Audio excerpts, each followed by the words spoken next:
The spirits of the forest awaken.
fuel and air, everything burns.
We have ignition.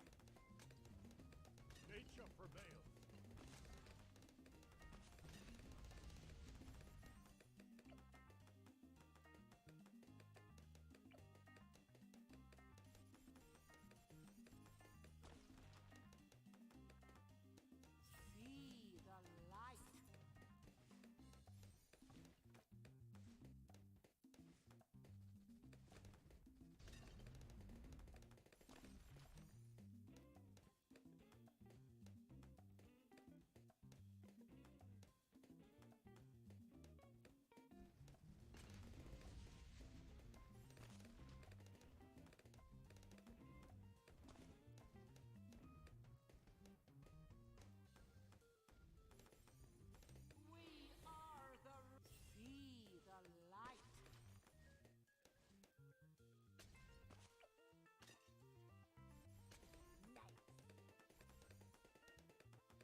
real world, and James's imagination had started to flow.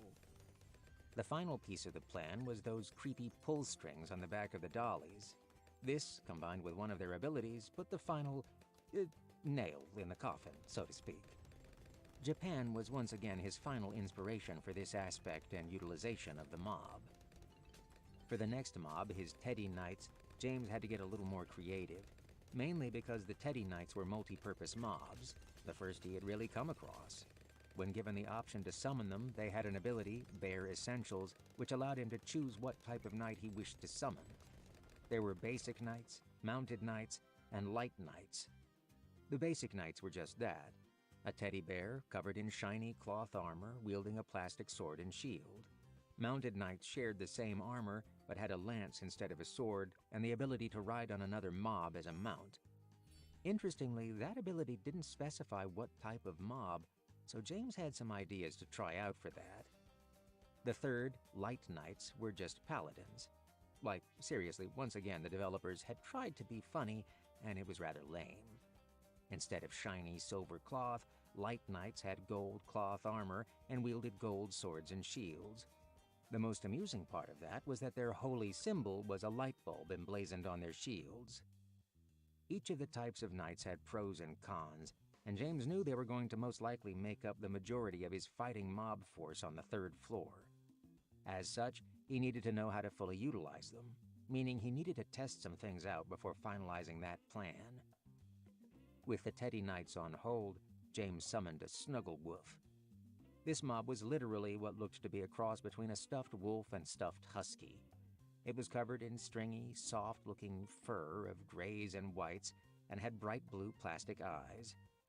James was pretty sure it was more husky than wolf, but it really didn't matter. The thing stood about 4 feet in height, making them larger than a dog should ever be. These mobs were, of course, his pack tactic mobs. Just like Dickens and Velocity Raptors, the Snugglewolves got a buff for being in a pack. Their pack size sat right in the middle of the other two mentioned mobs, at 4 mobs for the buff. What James wanted to test, though, wasn't their skills, but the mounted knight's skill. After he summoned the Snugglewolf, he directed it over to the mounted knight. To James's amusement and delight, the knight placed a leather saddle on the back of the Snugglewolf and climbed aboard. The first test was a success. Grinning to himself, he moved on to the second-to-last mob, the Funky Monkeys. These were something that required further explanation. They were lanky, strange-looking monkey-like mobs with 2 bongo drums on their back, as well as, well, what looked like a cape. The description of their skills made even less sense when James read them over, which was why he really needed to summon them to see what they did. Funky Monkey, 14, level 33. Type, Screaming Monkey. HP, 1150, 375 out of 375 fluff. MP, 1800. Attack, 160. Defense, 90. Unique abilities. It's a bird, it's a plane, it's a monkey? Funky monkeys aren't your normal monkey. Using the power of their awesome attire, they are able to fly. Can you dig it? Note, monkeys normally don't fly. As such, funky monkeys may occasionally scream in surprise, terror, or joy when they are in flight. And who knows, perhaps a screaming monkey is so crazy it'll stun an enemy for 5 seconds with a 30% chance. Get funky. Funky monkeys are totally rad. Watch them break out their beats and move their allies' feet. Aw, yeah. Slap happy. You thought funky monkeys couldn't jive? You were wrong. Watch out for their wacky reach, man. Unique traits. Stuffed with fluff. Stuffed animals are made out of, well, stuffing.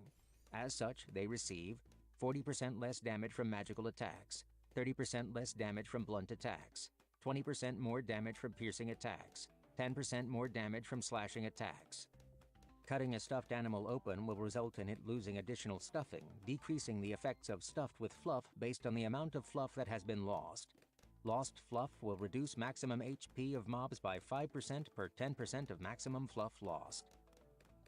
Seriously, there was something funky about that monkey's description. Of course, the fact the mob appeared with not only bongos and a cape, but also black sunglasses on and a Hawaiian-style t-shirt just made it all even worse. So James needed to test out the mob. First, he directed the mob to fly. To his surprise, it ran up the nearest tree and leapt off. The moment it did, two things happened. First, the cape behind it, which had before just been fluttering about, seemed to solidify, creating a glider-like aspect to it. Second, the monkey produced the most ear-splitting, obnoxious scream ever. And sure enough, James could see the faintly visible lines of sound waves spreading out from the monkey, similar to the terminus's roar. So it was an on-hit effect from the scream. Okay. Next, after the monkey landed, James ordered it to activate Get Funky. The monkey pulled its bongo drums off its back and started to play them. The beat was rather smooth and somewhat catchy, and James had to applaud the development team for that musical treat. As the monkey played, its body began to glow slightly, and the mobs in the area began to glow as well. As James inspected them, he saw a new buff added to them. Active buff, Footloose. This mob has been inspired by some sick beats. The power of music flows through it, making its movements even more spectacular. This mob has a 25% chance to dodge attacks. As James scrolled back over to his monkey, who continued to jam out, he could see its MP was slowly going down. It seemed his third floor literally had a monkey bard. He ordered it to stop playing and made the monkey activate its final skill. The monkey turned towards the groups of mobs and set its gaze on the basic Teddy, which James had directed it to attack. A moment later, the funky monkey made a slapping motion. Its arm elongated and its hand stretched out from its body, connected by a giant rubber band of sorts, and flew towards the bear. Even as that attack flew, the monkey made another slapping motion with its other hand, and that too went flying. Within a few seconds, the basic Teddy was being bombarded by bungee-like slaps from the monkey. It was silly. It was awesome. With that test, James had one last thing to see before he could fully customize his floor to make use of these wonderful, ridiculous, gloriously terrifying mobs. He summoned his giant plaython and sent it over to his mounted knight.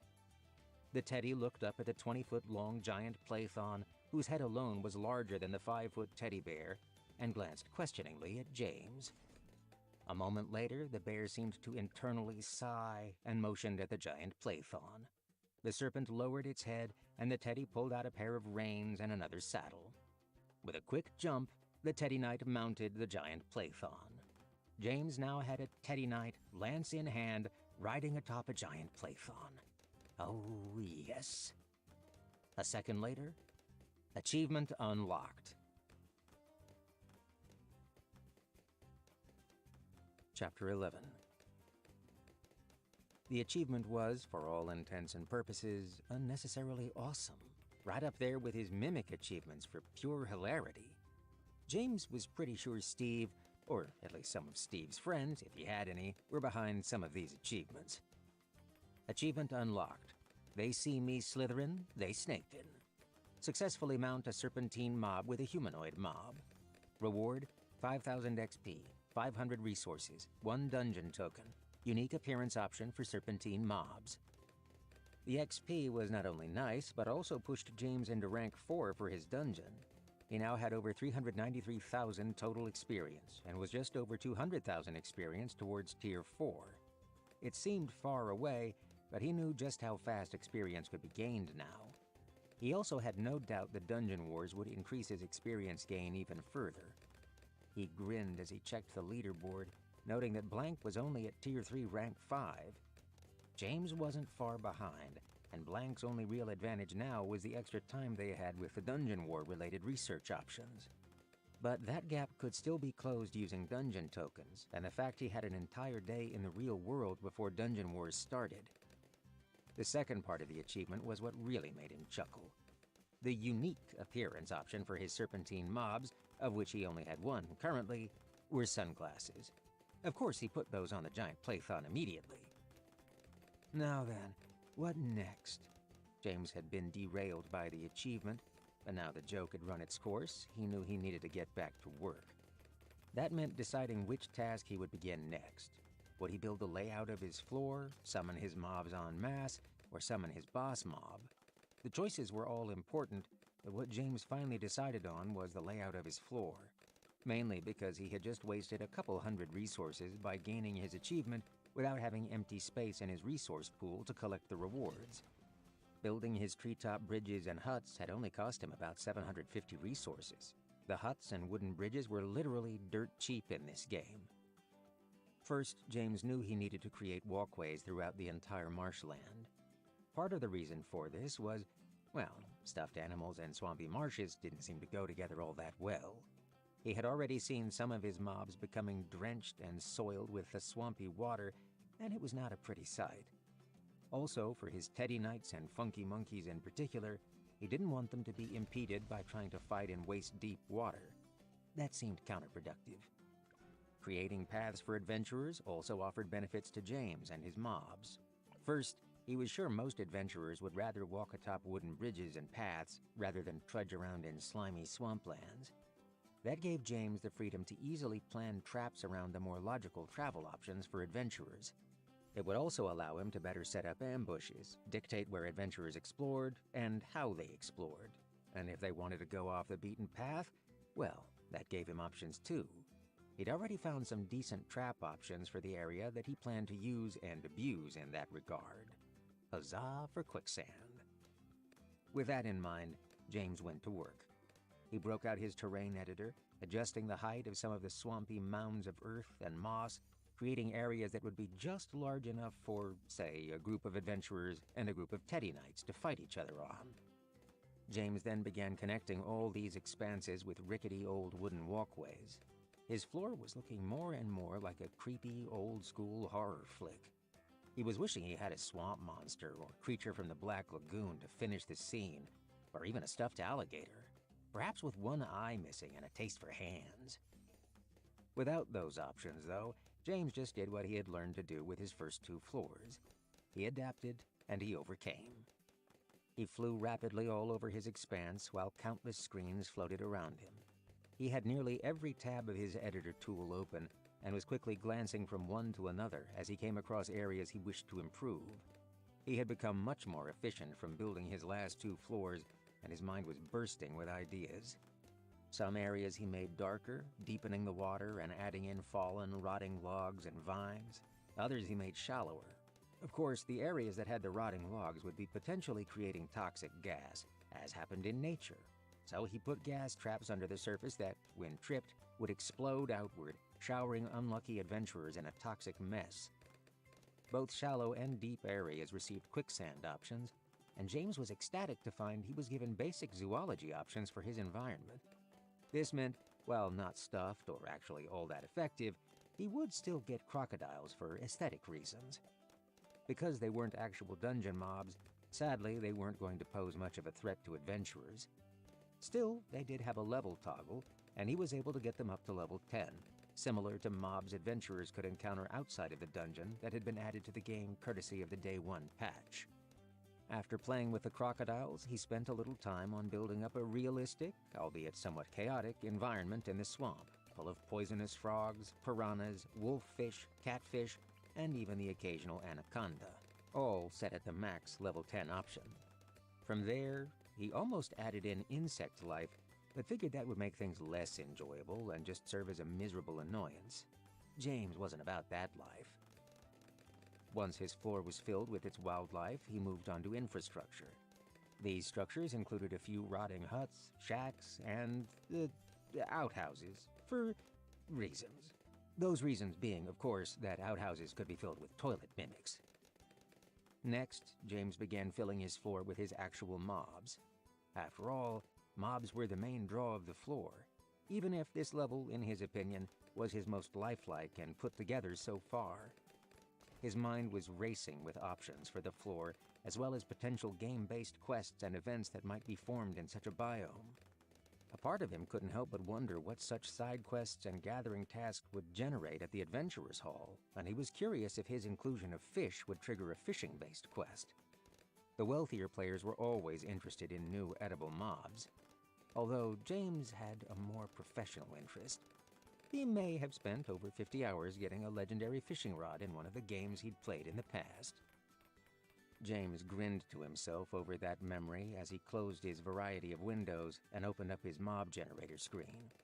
He had 890 mob points to play with. Compared to his initial 100 at the start of DCO, it seemed like a lot, but he knew it would quickly disappear, especially when his cheapest mob cost 11 points. He was silently envious for a moment of the regular single-type dungeons. They were able to bring their lower-leveled mobs from their other floors onto their higher floors, including their upgrades. James could only imagine a floor with both his Dickens and Velocity Raptors running amok. Ah well. He figured his random mob variety was an equal trade-off, to some degree. Longing aside, James began thinking of his plan. Previously, he'd separated his types of mobs across his floor. Now he wanted mob parties. James knew the stronger the adventurers got, and the more subclasses they unlocked, the more capable they would become. Therefore, he planned to keep this third floor challenging by mixing it up for the adventurers who could make it here. After all, if they did, it meant they had brought the Terminus to its knees and were likely level 30 or higher, or in a large raid party. Because of that, James wanted roaming bands of mobs for the adventurers. He'd known that before he'd ever gotten his mob selection for his third floor. With his 3 variants of Teddy Knights, along with the other mobs, his options had expanded more than he'd expected, which was making this more difficult than it normally was. James decided to start with the lowest cost monsters first and work his way up. The Jolly Dollies were easy. This mob he fully planned to just spawn in the treetops and have them running to and fro, tormenting, taunting, and harassing adventurers, as well as damaging them and scaring them. To do this efficiently, James summoned 20 of these mobs and spaced them out in intervals around the floor. Nowhere would be safe from the Jolly Dollies. That simple task took 220 mob points from him, leaving him with 670 for his other mobs. First, James decided he wanted 5 giant playthons spread out throughout the floor to ambush any adventurers that decided to explore the swamp off the wooden paths.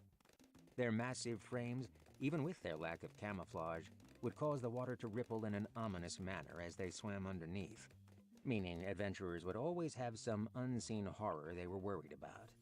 James liked that thought. The 5 giant playthons cost him 75 points, knocking his total down to 595 remaining points. He was next tempted to summon a few packs of Snuggle Woofs, but after looking over their skills, decided early on that just wouldn't be right. Multiple packs of those running about just seemed a bit unfair. So James only summoned 1 pack of 4. He just couldn't resist. The pack cost him an additional 52 points. 543 to go. At this point, it was time to put together his mob parties. He went about making various combinations of Teddy forces, setting them up in different areas all around his floor. James made one set that consisted of 3 mounted Teddies riding atop 3 Snuggle Woofs, a Funky Monkey, and a Light Knight. That group cost him 101 points. He made another group that consisted of just 3 Teddy Knights and 2 Light Knights. That group cost him 60 points. Then he did a group that was a single mounted Teddy riding atop a giant plaython with 2 Teddy Knights and 2 Light Knights in tow for a total of 75 points. He now had only 307 points remaining. He looked over his mobs, trying to come up with a few more combinations that wouldn't be too OP, but would offer the adventurers a decent challenge. James decided on 2 more sets of mounted knights atop giant playthons, but gave each of these riders only a single Light Knight and Funky Monkey as part of the party. After all, that meant the party had a tank, some DPS, a healer, and a support. That was totally balanced, and cost him 53 each party for a total of 106 points. 201 left. Have you tried mounting your funky monkeys? Rue's voice yanked James from his musing, causing him to jump and curse as he spun around. The pixie had materialized out of nowhere. He was sure of it. What? Shh! Rue's face was alight with humor as she tried to calm him. He was pretty sure she'd just given him a heart attack. His left tentacle was numb. What had she been up to? Where had she gone? Where had she come from? And what did she mean? What do you mean, mount the monkeys? That seemed like a brilliant idea. The monkeys could fly. They wouldn't, James mumbled as he summoned a mounted knight and a funky monkey. Surely the game wouldn't... He then directed the former to, mount the latter. Oh, they would. Rue was grinning her mischievous smile, and James knew the outcome before he even saw it happen with his own eyes. If Rue had suggested it, then it was going to be a viable option in the game. Darned high. Sure enough, the mounted knight hopped atop the funky monkey's shoulders and leveled its lance and shield. It was comical and ridiculous. "Fly," James ordered the monkey, and the mob nodded in understanding. It swung its hands towards a branch, latching on and flinging itself into the sky. The moment it reached a peak height, the cape on its back straightened, creating a glider. From its back, the mounted knight held on tight, its lance extended in a deadly manner as the two mobs soared around. Gods, he loved Rue. "All right, well, I guess I know what I'm going to spend the rest of my points on." James couldn't keep his voice composed as he ran the numbers in his head quickly. He had 201 points left. A funky monkey and mounted knight cost 26 points. If he set them up in groups of 2 funky monkeys and 2 mounted knights, that would be 52 points per pack. He could summon 3 packs of flying mobs, spending 156 points, and leaving him with 45 remaining. If he had 3 more mob points, he could summon a roaming band of 4 light knights, because who wouldn't want to fight 4 paladins? Sighing at the incomplete math, but not willing to undo all his great plans so far, James decided to settle. A small band involving a snuggle wolf, a mounted knight, and a light knight for 37 points. Sweet. Time for your boss mob. Rue was looking over his shoulder once again, her eyes noting he had just hit 8 remaining mob points. He looked over his overall tally of mobs once more. All in all, his floor now had 20 Jolly Dollies, 26 Teddy Knights of various types, 8 Snuggle Woofs, 9 Funky Monkeys, and 8 Giant Playthons. Yep, time for my boss mob. James closed his mob screen and opened up his boss mob screen. It was time to... James froze as he looked at the option before him. What was this? Tier 3 seemed to have even more surprises for him, and he really liked these surprises. Chapter 12. Talk to me, Rue. What am I seeing right here? His mind was trying to process it, but every time it started to, it blanked. There was the normal boss tab, there was the mini boss tab, and then there was a third brand new boss tab. Staged boss. I mean, it's pretty obvious, isn't it? The pixie was being herself. Go figure. At Tier 3, you were able to choose between 3 different options for bosses.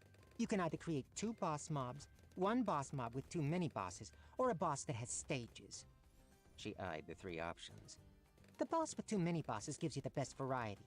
But if you're looking to spice things up and keep everything varied, the staged boss is the way to go. What exactly is meant by staged boss? James asked. He had an idea, but figured before leaping in, he should get the details. And no one was better, in theory, at explaining such details than Rue. During some of their downtime, especially following the Xander and Blank situation, she'd been doing quite a good job of not only detailing DCO mechanics and options to James, but also just chatting about future improvements and ways to enhance the dungeon. Apparently, all it took was getting cut off from liquor, as well as a common enemy, to kick the AI into high gear. Staged bosses are bosses that have multiple stages to their fight.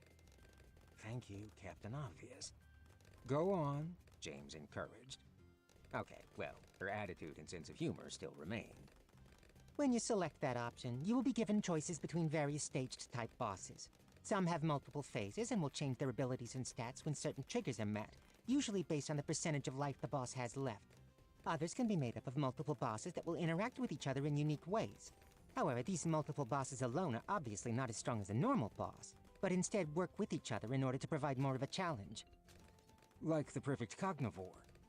That secret boss was level 50 when combined, even though the Terminus and BLU were level 35 and 30 respectively.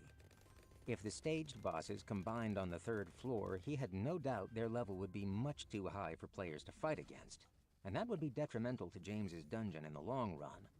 After all, putting too high of a wall in front of the players would dissuade them from continuing. Not quite, Rue said as she continued. The Perfect Cognivore is a secret boss and combines 2 bosses in order to create a brand new mob that has a much higher level and stats, dependent on the floor the boss originates on and the base level of the boss for that floor. Alright, so how does the multi-boss staged boss option work? Depends on the type of boss. Rue said simply. Some start as a single boss, and as it is damaged, will break apart into smaller, different bosses. Some will support each other and interact with each other in special ways, such as one being a tank, one being a mage, and so on. Others will buff each other greatly upon death, with their buffs being dependent on which boss died first. Meaning, adventurers have to plan how to target each boss of the staged event, and plan around their party which ones they want to burn down first and foremost. Rue looked down at him, grinning.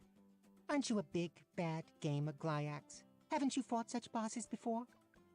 He had, of course, fought countless bosses that had abilities like what she described. They were great, and also terrible to fight, mainly because they broke the norm of the cut-and-paste boss battles and made things interesting. However, they almost always guaranteed multiple wipes before a successful victory because of their various stages and triggers. At the same time, such fights were often quite fun to take part in, as everyone worked together to figure out the mechanics, the proper order to target the bosses in, and what to bring to the fight party-wise to prepare. Usually, the party leader or raid boss would outline what to do, who to target when, and such. When the bosses were finally overcome, the rush of endorphins, the thrill of the camaraderie and teamwork were almost as worth it as the loot, achievements, and accomplishment of defeating the boss. In essence, a staged boss was going to be perfect for ensuring James continued to gain experience at a fast rate to help him continue to grow. Blank might be okay resorting to mass wipes often for experience bursts, but James knew he couldn't continue to use that tactic. If there was one thing he feared more than his confrontation with Blank, it was pissing off his players and having them leave his game.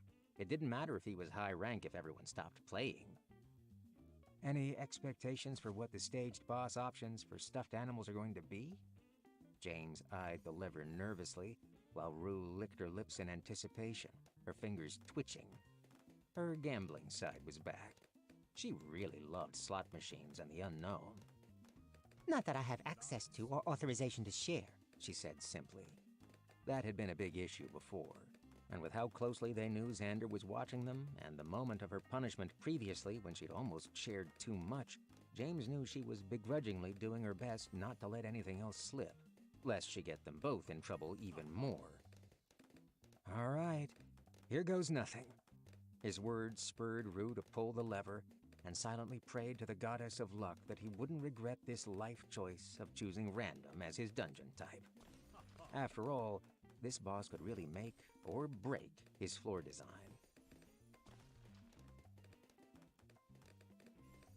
Chapter 13. You sure you don't want to re-roll?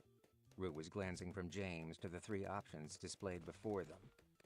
Honestly, part of him did want to re-roll, mainly because he was curious what other options there were. However, he could at least work with the options that were laid out before him, and he needed to save his dungeon tokens and didn't want to waste V-coins to potentially get something worse. Nope, like I said, we are going to choose one of these three. He gave Rue as stern a look as a floating eyeball could and began reading over the three options in front of him. Just like normal boss mob options, the boss options listed in front of him, complete with basic models when he focused on them, had no actual names, just generic descriptors of them. What James did find interesting, though, was that one of the bosses had three smaller boss pets? The strange thing about this was the pets did have names. James felt it was reminiscent of his second floor, where he got to name the terminus, but BLU came with a pre-decided name.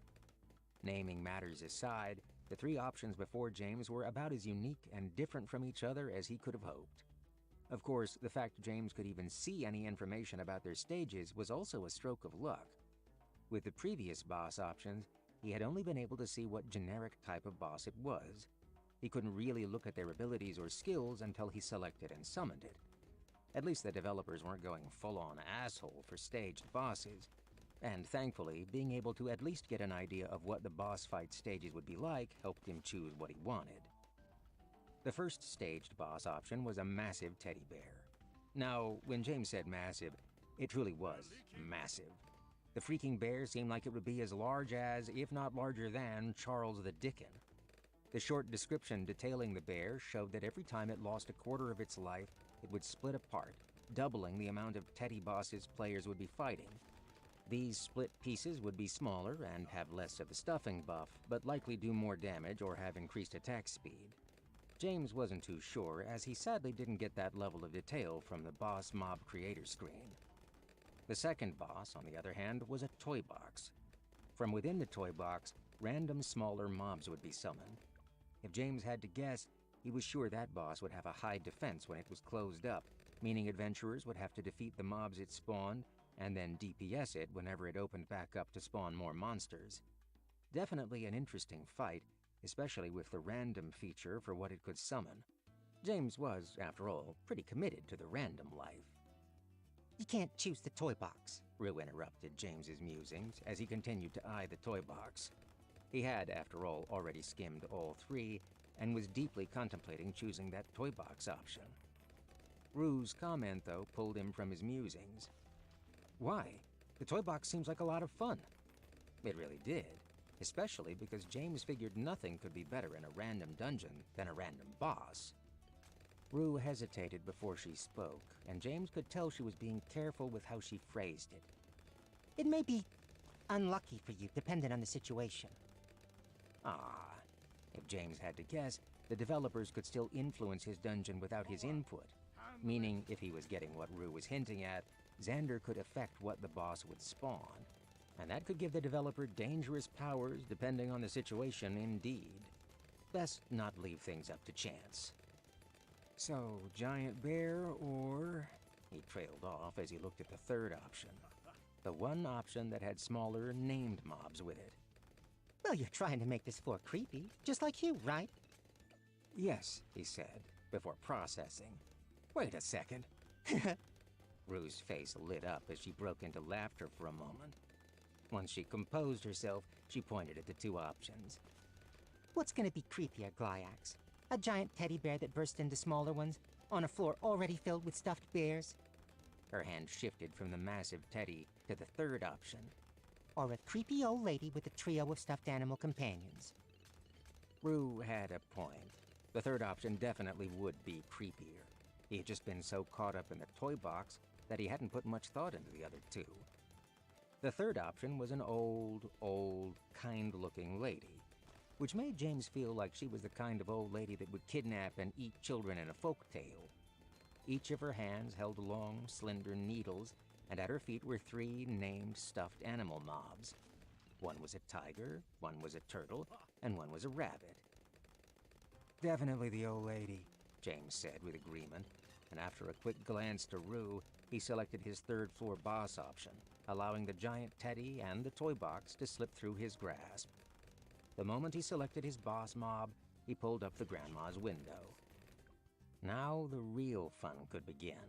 Mainly because one of the most exciting parts of DCO, well, actually any MMO-type game, was skills. Upgrading skills, modifying skills, selecting skills. That unique, extra level of personalization was always a huge draw for James. That was why he had been a little sad he wouldn't be able to take advantage of the game's unique multi-classing skill trees and modifying. While with his first and second floor, he'd had to wait patiently to upgrade his boss mobs until he leveled and gained skill points, and obviously gave the players a chance to face the vanilla versions of the boss, James had completely different options for his third-floor boss mob. He had 4 skill points to spend on her, and while he might not use all 4, he definitely planned on using at least 1 or 2. Given what was at stake, James was going to take these moments to enjoy the parts of the game that he could. Plus, it didn't hurt to make his boss stronger right off the bat, especially if Blank's players were going to be invading his dungeon during Dungeon Wars. Chapter 14. Tier 3 Staged Boss Mob. Female Toy Seamstress. Unnamed. Level 43. HP 6800. MP 2200. Attack 690. Defense 560. Unique abilities. The Sound of Silence. The seamstress prefers to work in silence. When she emerges, magical threads will attempt to sew shut the mouths of adventurers who are currently engaged in combat with her. If successful, adventurers who have had their mouths sewn shut will be silenced for 1 minute. Quick Stitch Fix. The seamstress is a master of her craft. When one of her pets is brought below 50% of its life, she will appear to repair it. It will take her 1 minute to repair her pet's injuries. Thread of Fate.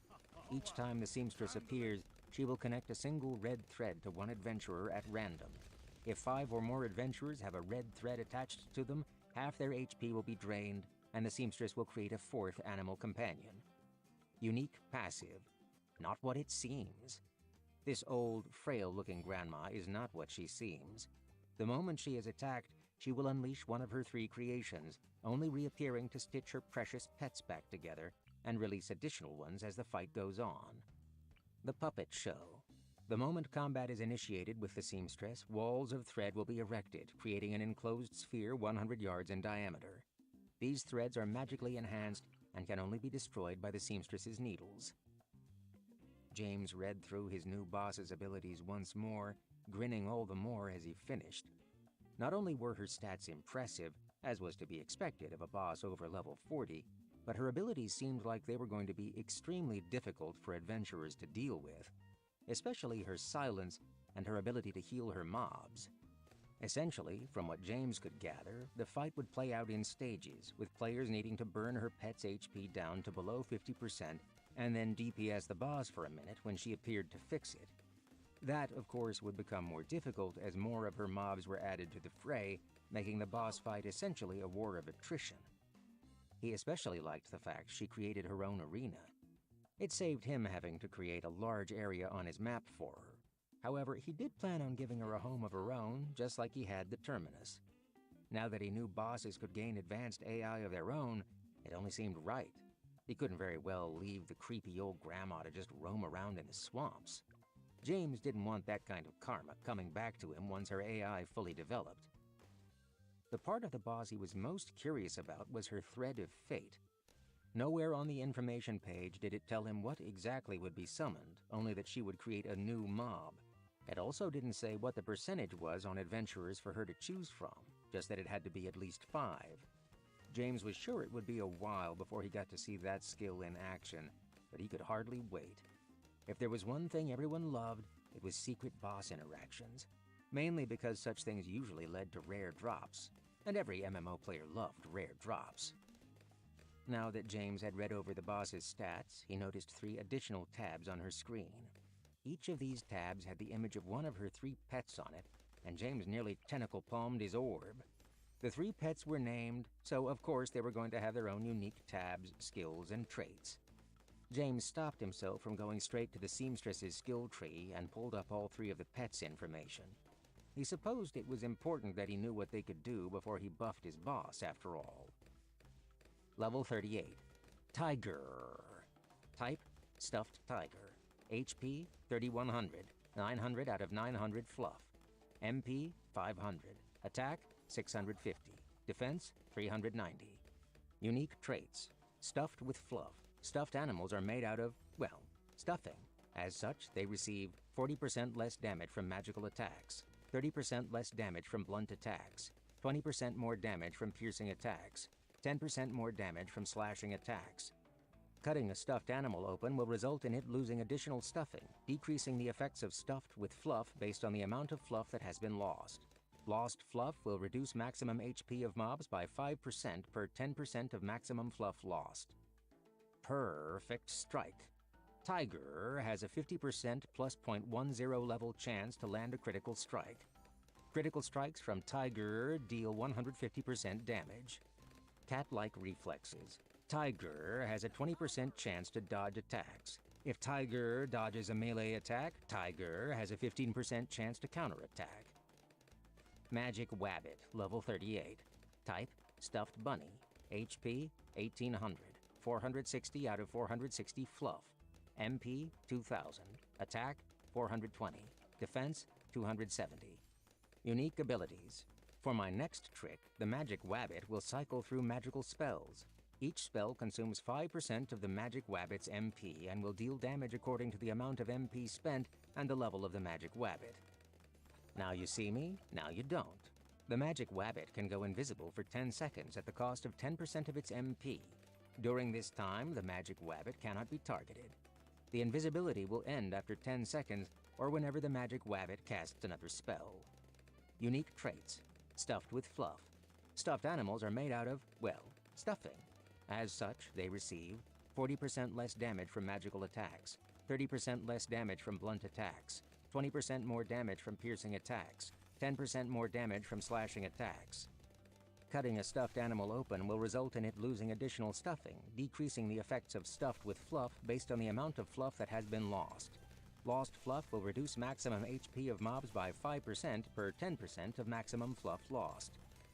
Lucky Rabbit's Foot.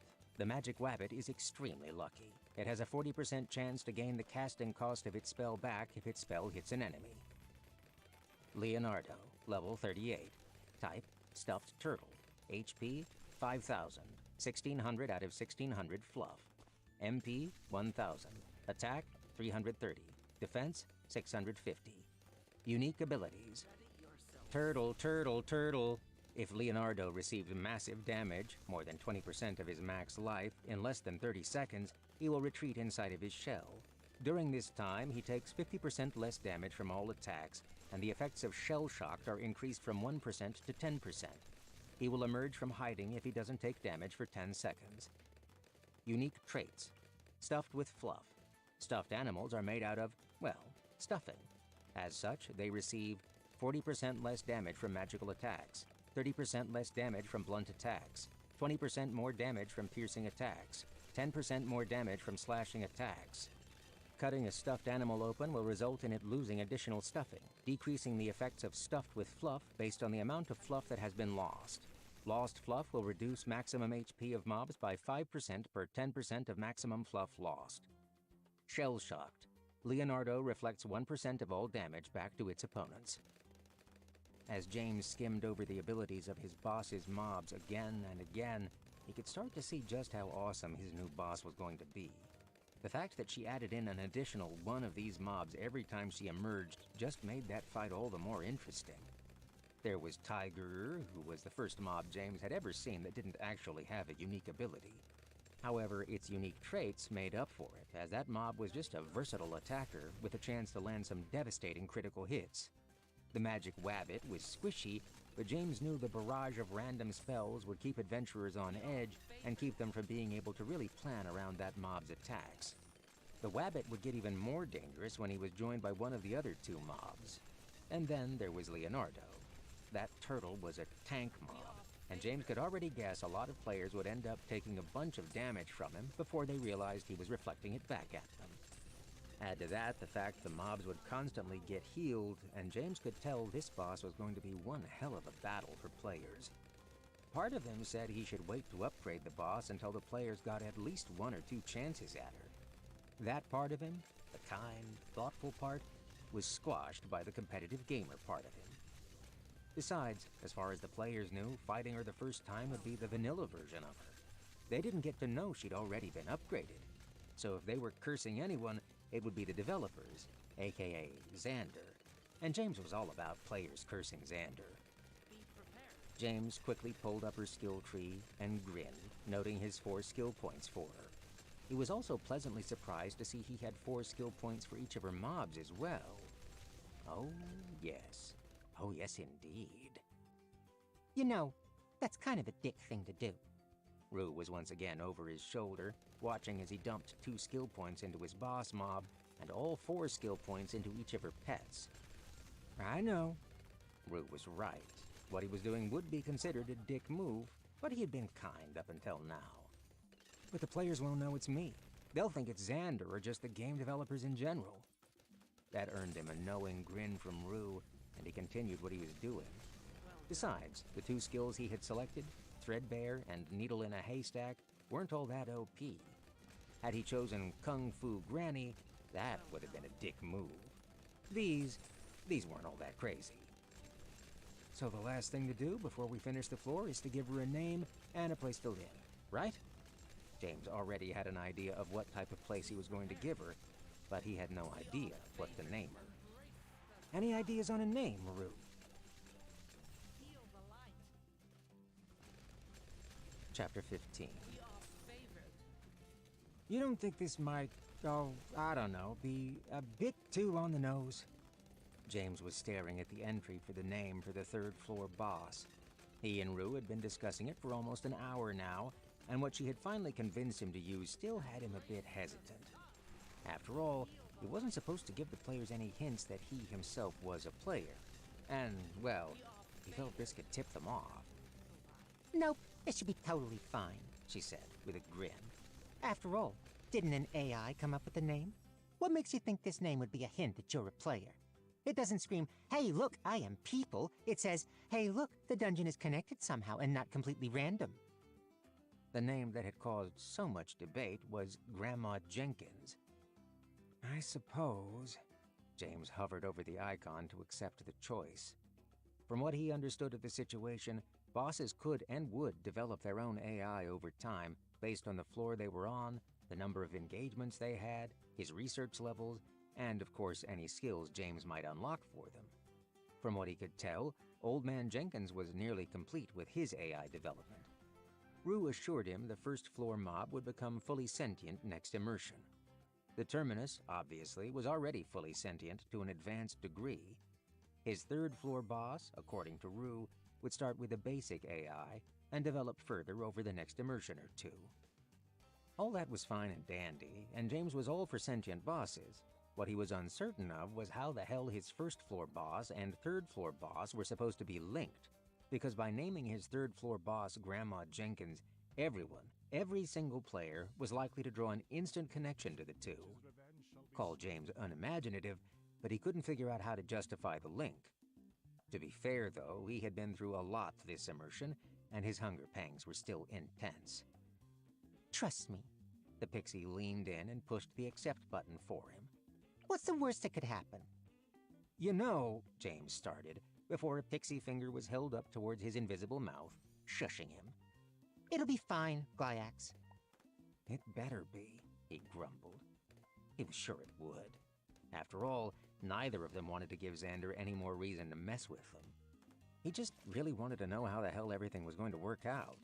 Plus, James had other things to worry about than just the connection between his first floor and third floor bosses. But because he was committed to this lifestyle now, it meant he needed to figure out that connection. Unfortunately, with this linked naming, he felt he was now locked into trying to make further connections on his other floors. Maybe he could make every odd-numbered floor be connected to the Jenkins family. Oh, and maybe he could... James shook his orb, clearing his thoughts. Okay, maybe Rue had a point. Maybe this was a good idea. However, right now he had a different priority. So, shall we give Grandma Jenkins a home and then move on to preparing for blank some more? James was already hovering towards the chosen location.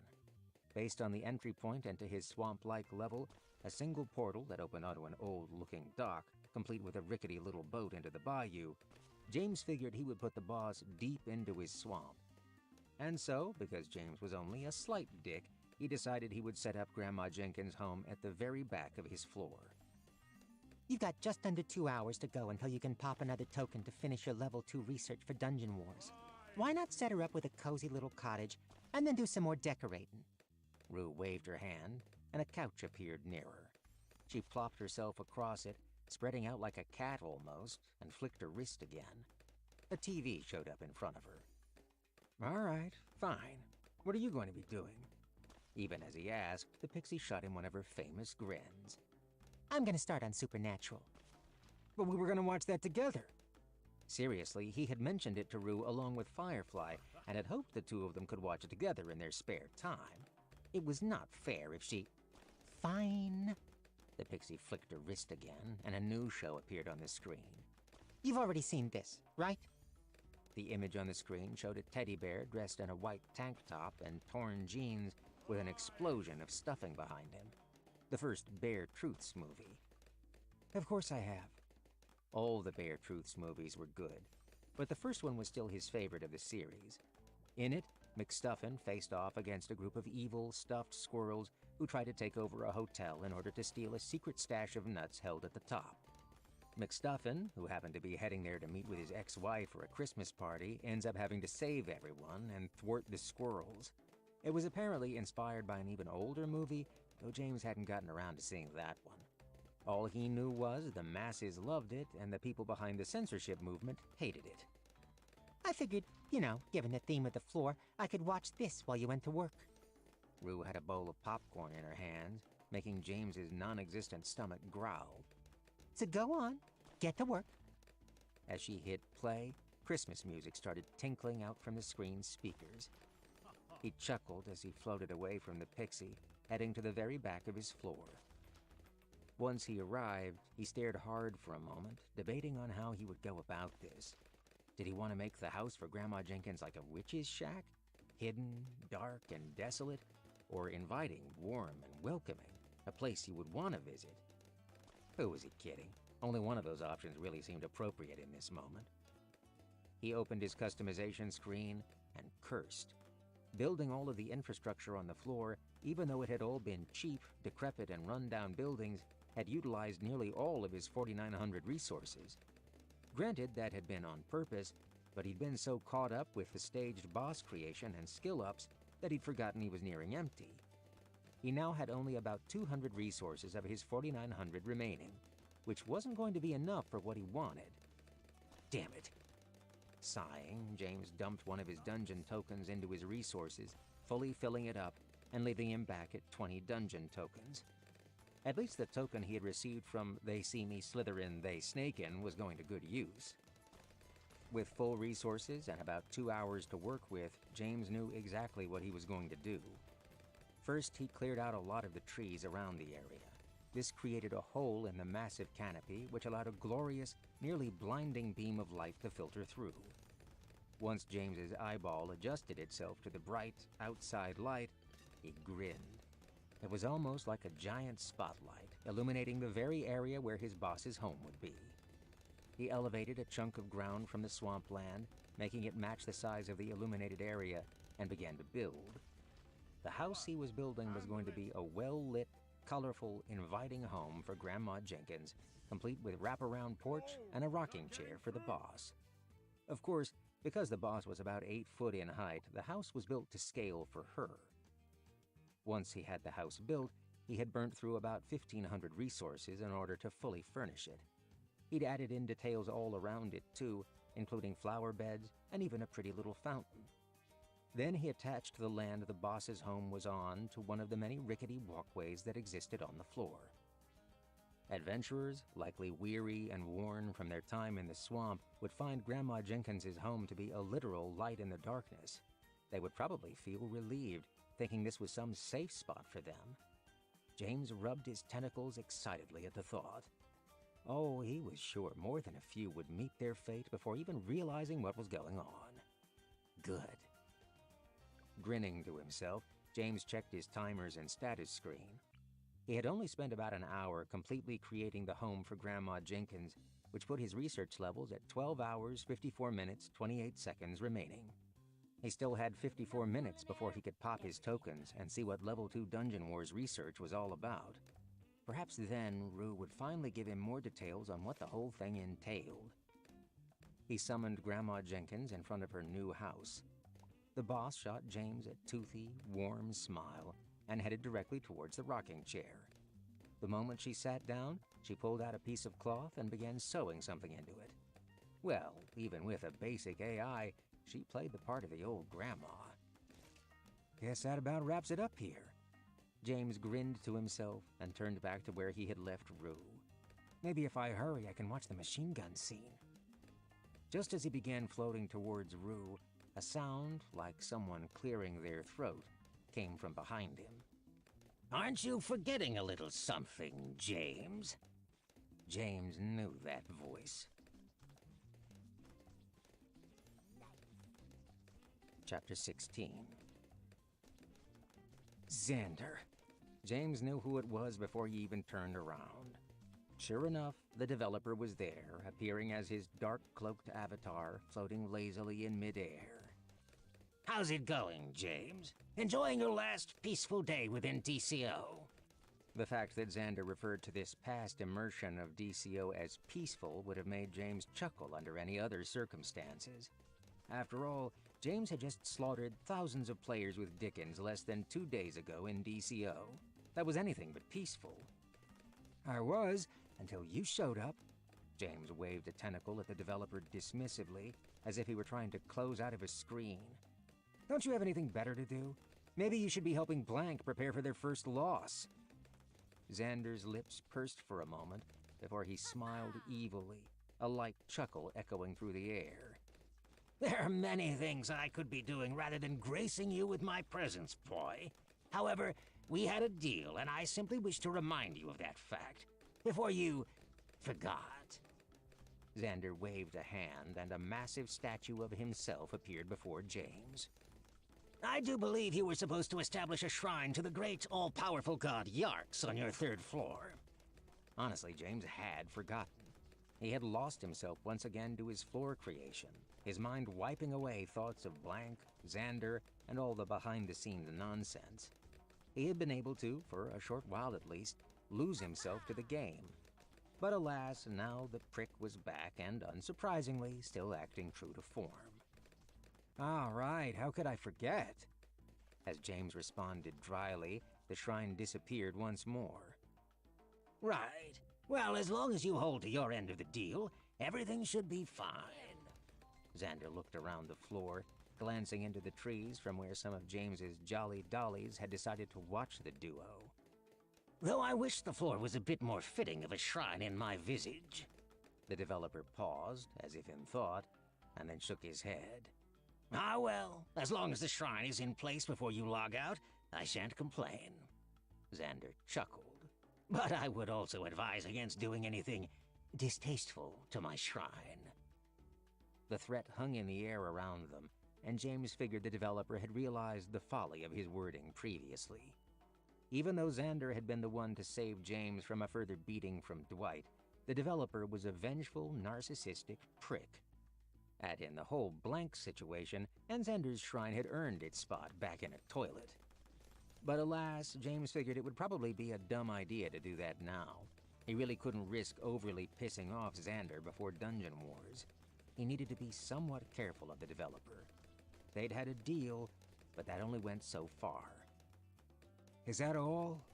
James crossed his tentacles, refusing to be cowed by the developer, who was definitely trying his hardest to look all-powerful and intimidating. For now.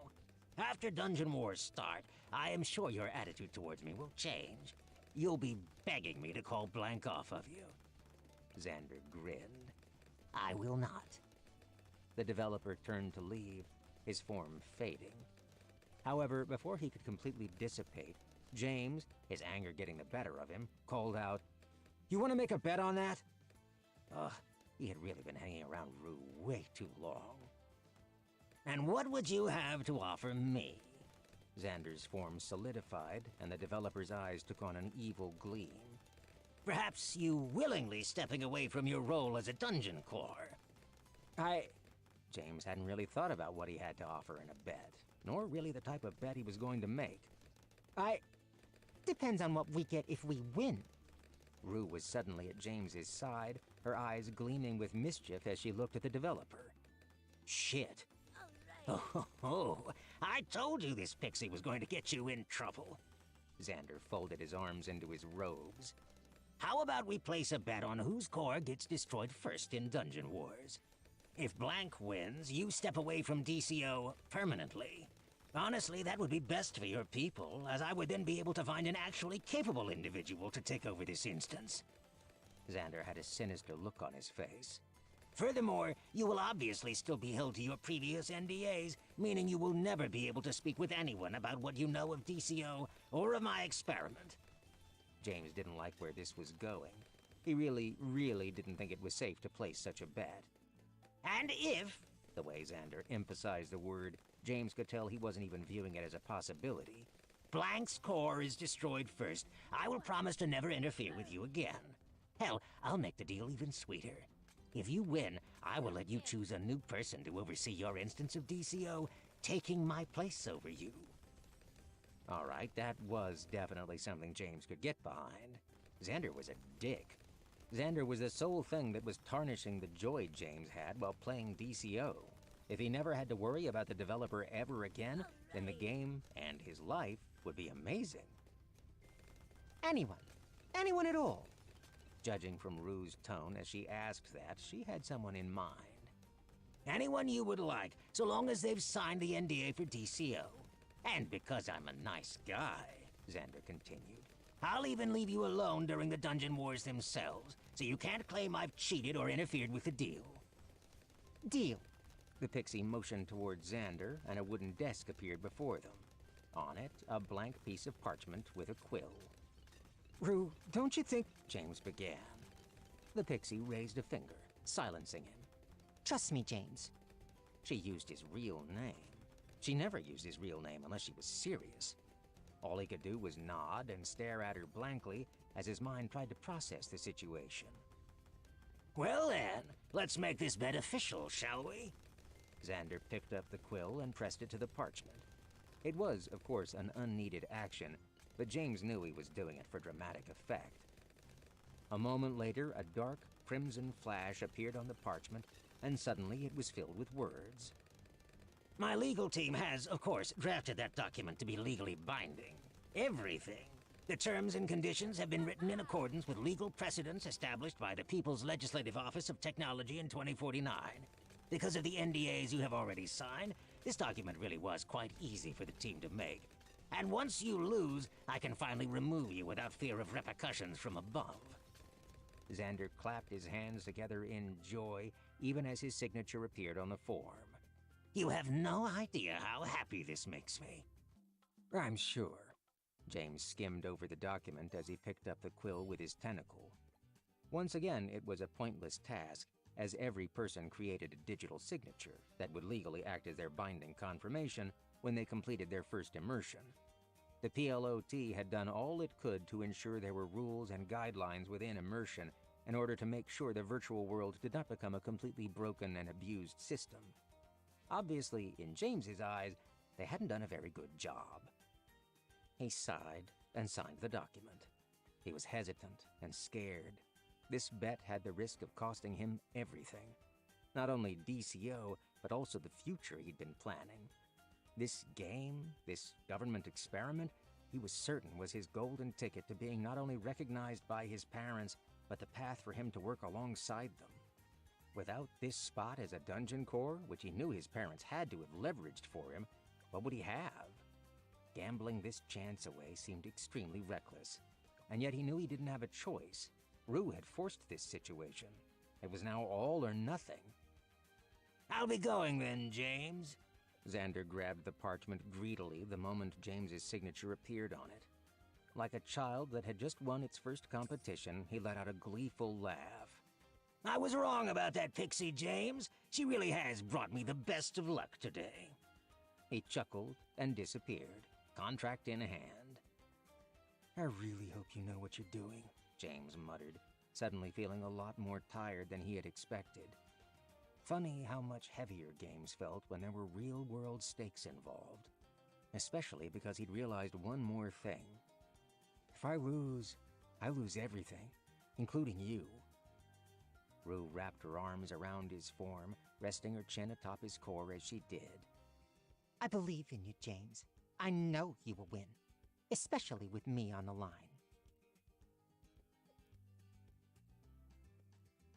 Chapter 17. Trying to figure out where to put the Shrine of Yarks was a lot more difficult than James would care to admit.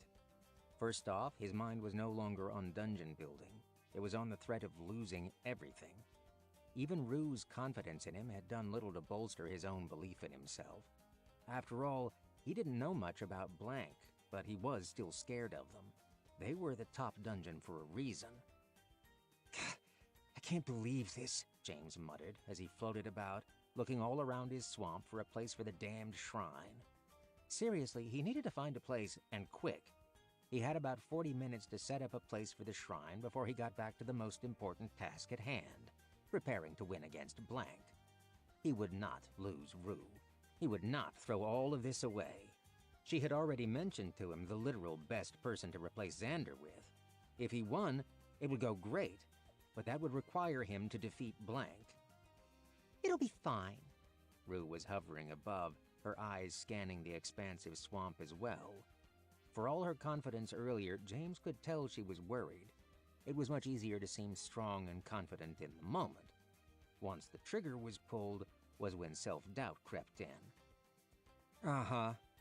James glanced around. Honestly, he was half tempted to set up a crescent moon of outhouse toilet mimics with Xander's statue in the middle before calling it a day, because now that the bet had been made with Xander, the developer really couldn't do anything worse to him. You know what, Rue? Screw it. That was it. That was the plan he was going to go with. Xander had nothing worse he could do to James at this moment. James's very existence as a core had just been bet in a legally binding document. Xander couldn't interfere now. Xander couldn't make his life hell anymore, not until the conclusion of the dungeon war against Blank. So screw the developer, James was going to put the shrine in a literal shitty place. Did you figure out a spot for the shrine? Yup. James floated over to the middle of his map, a zone of raised land he had decided could serve as a momentary resting spot for adventurers. From there, he pulled up his dungeon editor and began creating a worn, rickety path from the rest area, then deeper into that part of the swamp. There was an especially dense set of trees that James decided would be the perfect spot for what he had in mind. Once he reached the spot, an area where the swamp waters were especially deep, James created an almost circular space of walkways, leaving a massive empty space in the middle. Then James improvised. His vision for what he was building was evolving as he worked on it. He created a total of 7 pathways from around the circular zone, each one going into a dark expanse of the swamp, far enough away that the end of each was hidden in the murky darkness. At the end of 6 of them, James set up shacks, almost exactly like outhouses. Inside 3 of them, James placed his chest option for the floor. Old, almost rotted, waterlogged wooden box. Inside the other 3, well, James turned those into literal outhouses, because toilet mimics and chest mimics, both in outhouse-esque buildings, just seemed hilariously dark and creepy on this floor. Of course, James wasn't planning to release too many mimics on the floor, though he was going to disperse a few more of these shacks across the level. One of his dungeon building flaws he had started to observe was a lack of actual loot boxes and chests on his floors. Now was a good time to remedy that, at least on his new floor. He would retroactively go back and edit the other floors when he had a little more time. Once he established the 6 swag shacks, as he decided he was going to call them, he went to the last pathway. This path, in the middle of the other 6, was where James decided he would build another shrine to Rue. Because, well, screw Xander. If there had to be a shrine for Yarks on this floor, then Rue was getting a second damned shrine. After he established her shrine, he cleared out the canopy the tiniest bit, allowing a single beam of light to fall upon her visage. It was beautiful. Rue grinned when she saw it. Keep it up, and I'll have to think of a way to reward you, James, she said with a light laugh. James just chuckled and continued his task. The mood, thankfully, had gotten lighter. Going back to the main body of water, James added quicksand below the surface, which was already nearly 5 foot in depth. Any player trying to get close to the statue would have to get creative. Then James summoned the Yark statue, but held off on placing it. Just because he had to place this statue on the floor didn't mean James couldn't make it fit his horror theme. He tilted the shrine slightly and let it gently sink down into the water, leaving only the torso, head, and an outstretched arm above the water. Then, once the shrine was in place, James applied a small amount of moss and grime to the statue, making it appear as if it were a lost, ancient shrine to Yarks. Honestly, James didn't think it was a terrible placement or usage of the shrine, and if players really wanted to, they could still receive the shrine's blessing. James had just made it a little more difficult than receiving Rue's blessing. What's the shrine even do? Rue asked, having returned from her admiration of her own shrine to glance at James's work. I have no idea. He really didn't. He'd been so pissed about having to put a shrine devoted to Xander in his dungeon that he hadn't actually looked up what it did. He obviously knew Rue's shrine increased rare item drop percentages, as was befitting a goddess of luck. James also knew some of the other deities' shrines gave temporary increases to stats, healed wounds, or removed debuffs. However, the Shrine of Yarks had been locked until Xander mentioned it to him. Weird. James pulled up the information on the shrine before him, suddenly extremely curious. What type of buff could... Oh, wow. Shrine of Yarks, unique shrine. Shares the gift of all-seeing with any who donate to the god above gods. Copper coin. Reveals the location of all enemies within 100 feet of players. Lasts for 30 minutes per copper coin. Silver coin. Reveals the location of all traps and mimics within 100 feet of players. Lasts for 30 minutes per silver coin. Gold coin. Reveals the location of all treasure chests and hidden items within 100 feet of players. Lasts for 30 minutes per gold coin. Platinum coin. Reveals the location of everything for 30 minutes. James read over the buffs the shrine offered one more time and, as much as he hated it, knew he needed to make the shrine at least somewhat accessible to players. As much as he despised Xander, he couldn't keep such a buff away from his players. That would make James an asshole. With a sigh, he created a small, worn walkway towards the center of the dark waters, leading directly towards the shrine. It stopped about 2 feet away from the shrine, close enough that players would be able to interact with it if they wished. Of course, because of the boon that shrine gave, he was also not going to make it as easy as walking up and touching it to get to it. Oh no, that would be most unwise. How much time until our research is done, Rue?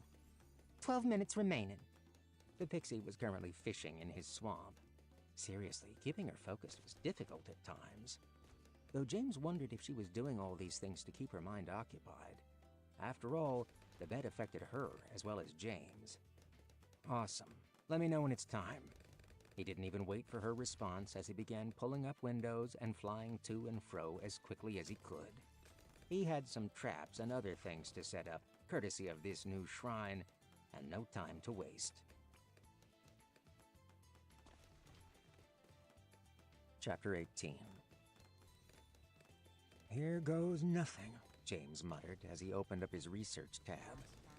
As planned, Rue had given him a warning when he was nearing his 12-hour mark on his research. She, of course, had done it in a rather inappropriate, private message kind of way, but hey, that was his Rue. Well then, get to it. She pulled him from his thoughts, motioning towards the timers. The clock is literally ticking. He shot her a glare and dumped 3 dungeon tokens into the research, finishing all 3 as he did and leaving him with 17 tokens remaining.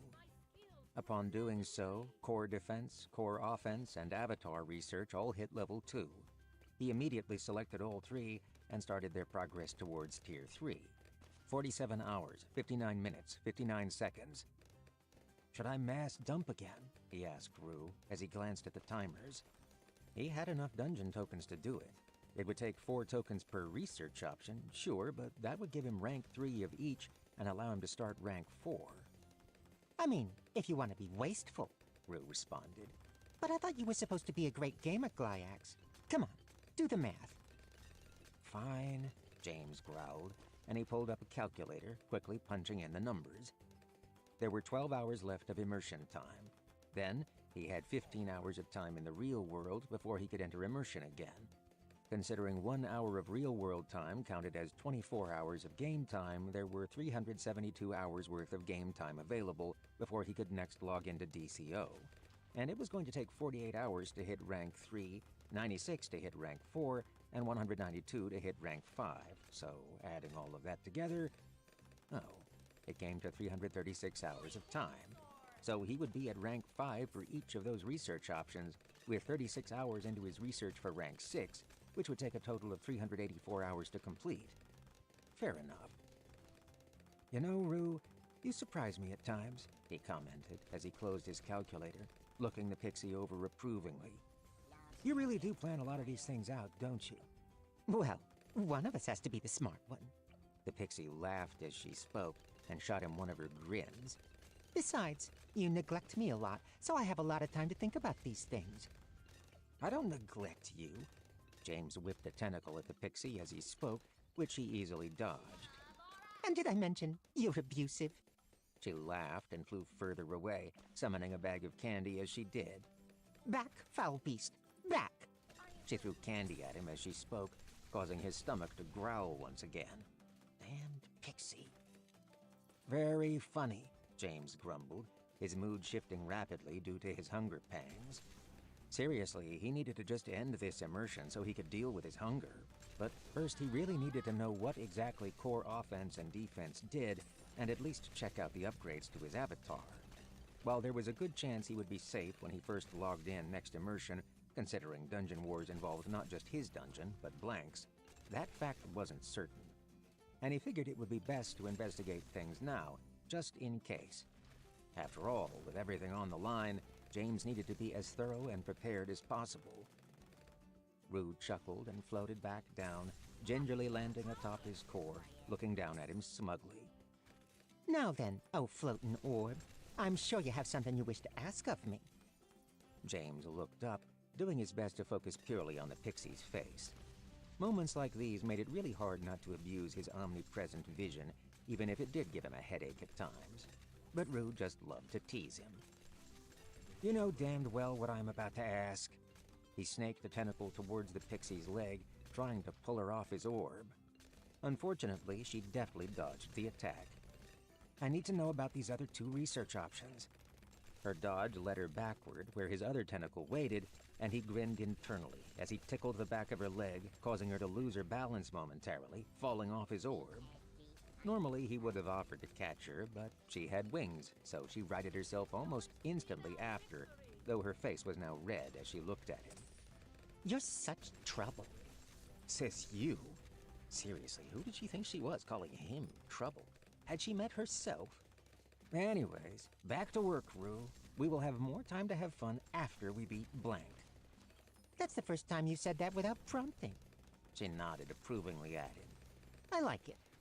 Well, I have to win. I can't afford to lose my position as a dungeon core. And I can't afford to lose my time with... He trailed off as his voice grew softer. You. Aw, you're gonna make me blush. Her comment was said in a mocking tone, but her face was blushing, and her eyes showed he'd hit a soft spot. Right. He cleared his throat. Now wasn't the time for a touchy-feely moment. Let's get to it, Rue. At his prompting, Rue waved her hand, a portal appearing before the 2 of them. After you then, Glyax. She motioned towards the portal, and James obediently floated towards it. He wasn't sure where exactly the portal was going to take him, or what it had to do with his research, but he had come to trust the pixie. Besides, as carefree as she acted, he knew she was deadly serious about beating Blank and wouldn't do anything to hurt their chances of winning. With that thought in mind, James passed through the portal into the unknown. A moment later, as he reappeared in his new location, a single thought crossed his mind. What was going on? Chapter 19. Care to explain? They were once again in the heart of the instance, staring at James's dungeon's actual core. The last time they had visited, James had been awestruck. This time, he was surprised and confused. All around the area, there appeared to be strange little mechanical creatures. They were moving to and fro, building who knew what. The closest thing James knew to describe them as were futuristic versions of the automated rover-style cleaning robots people used in their homes. Those are your probes. They are essentially tiny builders that you gain access to thanks to your core offense and core defense research. Rue explained it like it was the simplest, most basic known fact out there. The last time we were here, I already had level 1 complete. Why weren't they here then? From what I have gathered, the research for Dungeon Wars unlocks tiered types of rewards and options. These little guys, as well as your new offense and defense tabs, unlock at level 2. His new what? James pulled up his menu, and sure enough, there was a new tab, Core Improvements. When he clicked on it, 2 additional tabs appeared, the aforementioned tabs Rue had just spoken of. So, what unlocked at level 1 of the research? Just a passive buff for adventurers partaking in Dungeon Wars. The odd ranks for offense and defense increase the buff %, while the even ones unlock new features. And the buff does? Gives your adventurers plus 1% to their stats when they are invading or defending. I'm sure you can guess which research option affects which of those. At rank 3, that stat boost becomes 3%, and at rank 5 it becomes 5%, and so on. All right. So he had a way to passively increase the abilities of his adventurers during Dungeon Wars. That was definitely helpful information to have, and he wondered if he could get Rue to send him the Spark Notes version of details she'd gained regarding Dungeon Wars later for his own personal reading. Thanks for that. James had no idea what the adventurers were going to be like from Blank's dungeon. What he did know was what his adventurers were already capable of. Having a way to buff their stats definitely was a plus. Considering he would have rank 5 done of all 3 of his Dungeon Wars research options before the start of Dungeon Wars, that meant his adventurers would have a plus 5% to all their stats. While that didn't seem like much, such increases could be huge in PvP, especially considering most of his player base, who were still either farming his farm or had just moved to his second floor, were wearing gear that also already boosted their stats. James was starting to feel like Blank may have made a mistake in challenging him. Maybe the cocky duo had... A cold chill raced through him as that thought crossed his mind. James had, of course, been live-streaming his top players. Blank knew exactly what James's players were like, and also had a good amount of knowledge on the unique items that existed in James's dungeon. The duo also had advanced knowledge of Dungeon Wars, which meant they had to know what the research options would do. And yet, they had still boldly challenged him. So either they were extremely overconfident in their own abilities, or they had even more confidence in their adventurers. Shit. James really hoped it was the first option. You all right there, Glide? Root tapped on his floating orb, pulling him away from his internal struggles. Right. He needed to focus. He had to take care of whatever it was he had just unlocked and get some sleep. There was little he could do now to prepare. Yeah, sorry. Go on. The pixie eyed him strangely, but nodded, and began her explanation. Right. Anyway, at level 2 of your offense and defense research, you unlock probes. 3 for offense and 3 for defense. She motioned towards the little probes, and James could see there were slight differences that split the two into groups. One group had little swords painted in glowing red on their backs, while the others had blue glowing painted shields. Typical gaming notations for offense and defense. Once again, Xander's group was showing its lazy side. Alright, so what do they do? Well, you use them to build things. Right, like what? He could always just open up the tab, he supposed, but he was curious if the pixie had any further information for him. She usually did, he just had to fish for it. No idea. Alright, well that wasn't helpful. I know about the probes, and I know about the tiered upgrades, with the even ones giving you more probes and more building options. I also know using more probes on a single building option will decrease the build time appropriately. However, I have no idea what it is you can build. That wasn't in my notes. So I can click on this option and you won't get mad. That was the part he had been trying to avoid. Sometimes the pixie got offended if he jumped ahead. He was trying to allow the AI her moment of usefulness. Not to say she wasn't usually useful, but she was complicated. Well, we aren't going to get any further otherwise. She chuckled and floated over to the screen. So yeah, let's do this. Offense first. Come on, lasers. She gleefully smashed her hand against the core offense build screen, pulling up a new window with a list of build options for him. And while there wasn't a laser option directly in front of James, there was something just as outlandish. Seriously? They both said the exact same word, but James's inflection did not have the same amount of excitement as Rue's did. James had a feeling he wasn't going to get to sleep anytime soon. This was going to be a lot of work. Chapter 20. It's a laser, Glyax. No, It is a freaking laser!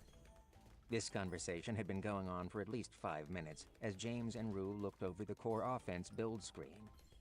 Technically, it wasn't a laser, and James refused to admit to Rue that it was. However, the pixie wasn't exactly wrong either. What's it called, Rue? James had already made this argument, but he felt it was compelling enough to repeat. That doesn't... What's it called? The pixie huffed. Core cannon.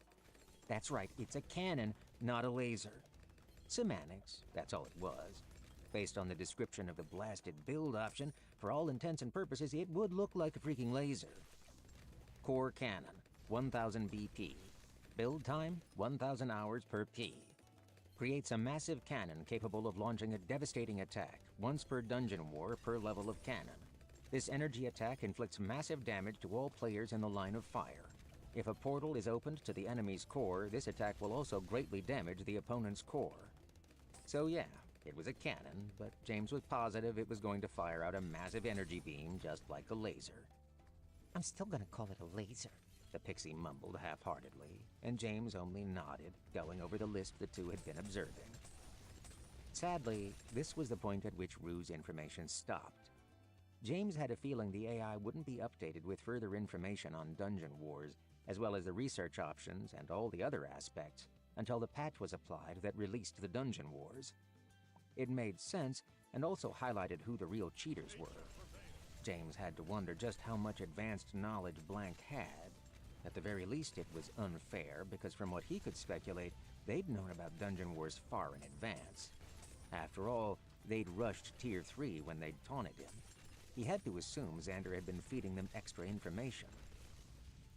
So, what exactly do you think we should build? The rest of the screen seemed pretty straightforward, and James was able to discern what everything was just by looking it over. He had a couple different build options right now, all with differing build times and BP costs. BP stood for build points. He didn't know much more about that resource just yet, but he could definitely try and draw some conclusions based off of what he was seeing. Two little boxes rested at the bottom of the build screen. On the left-hand side was one labeled BP, and it showed 1,000. On the right-hand side was another box, this one labeled Deployed Cost, and it read 0 of 1,000. If James had to guess, this particular aspect of Dungeon Wars was essentially like a real-time strategy game. He had resources, and he had objects he could build. The objects took time to build, and he had a limited number of resources he could build with. Totally an RTS. All of this meant a few things. First, he had decided to assume that Blank had an advantage here due to Xander's meddling. They probably knew how to get more BP and how to increase their max deployed cost. They also probably had a better understanding of the pros and cons of these different options. Perhaps they had even discussed effective strategies and built plans with their father, aka Xander the Asshole. That, of course, wasn't fair, but James knew Xander was slimy, so he had to assume the worst. There were at least other things James could focus on. First, he knew he needed to prioritize his build times and make sure he utilized his BP and probes to their best ability. Second, he really needed to figure out how to gain more BP and increase his deployed cost limit. Whatever role these buildable objects were going to play, he needed to make sure he could utilize them to their fullest.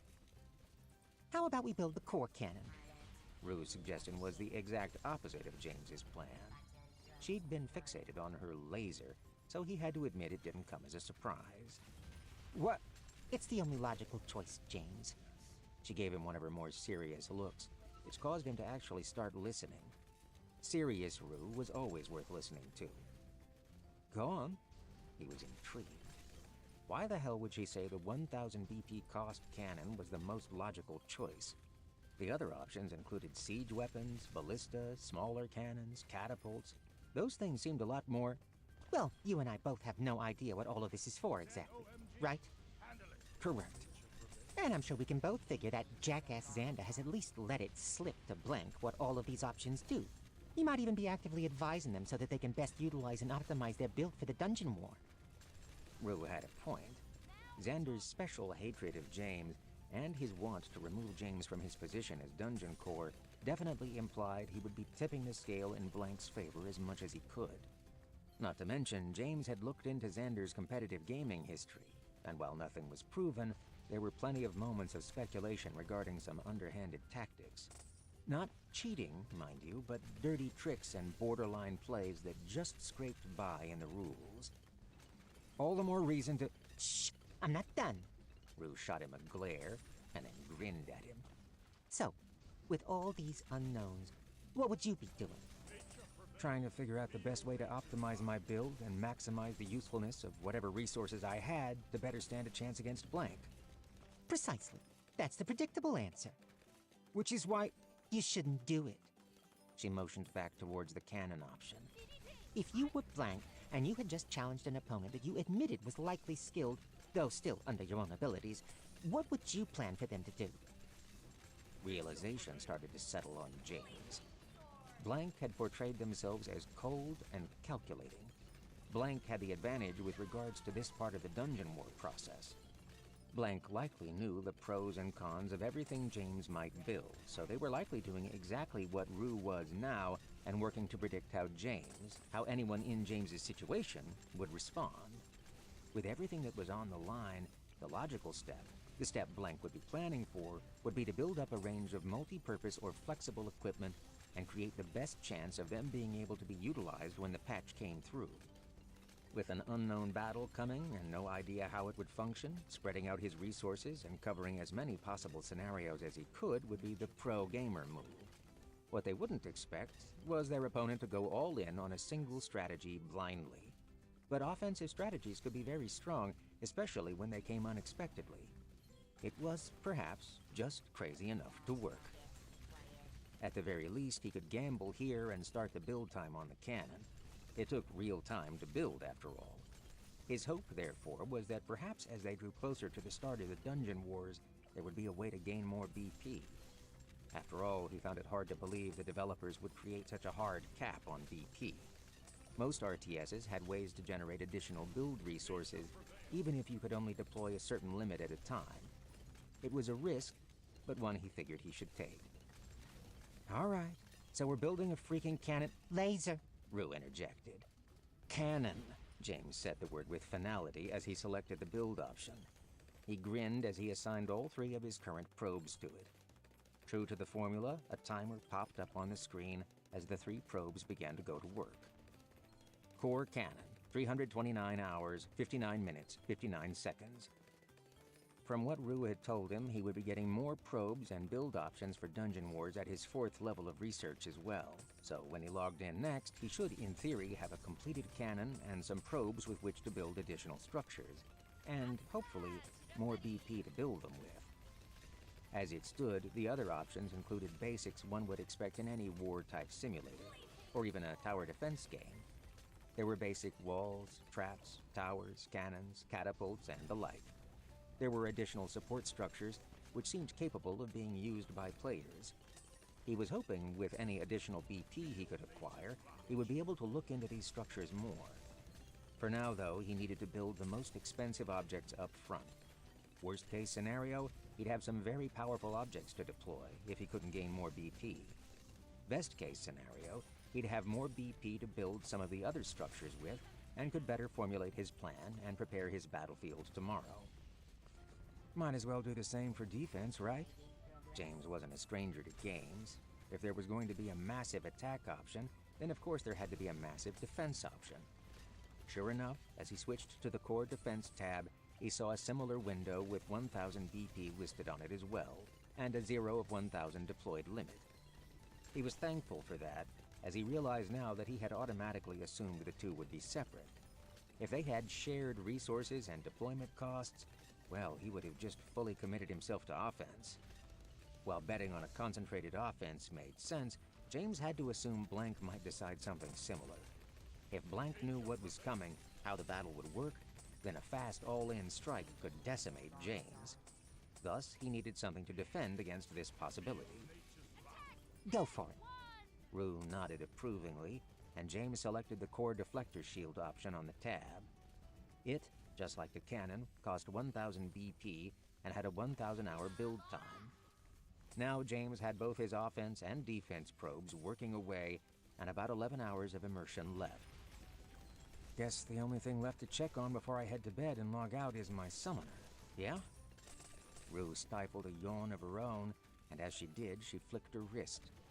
What appeared to be a glowing monocle of sorts appeared over her eye, along with what appeared to be flashes of language scrolling across its interior. Because it was inverted and tiny, James wasn't able to see what exactly the pixie was looking at.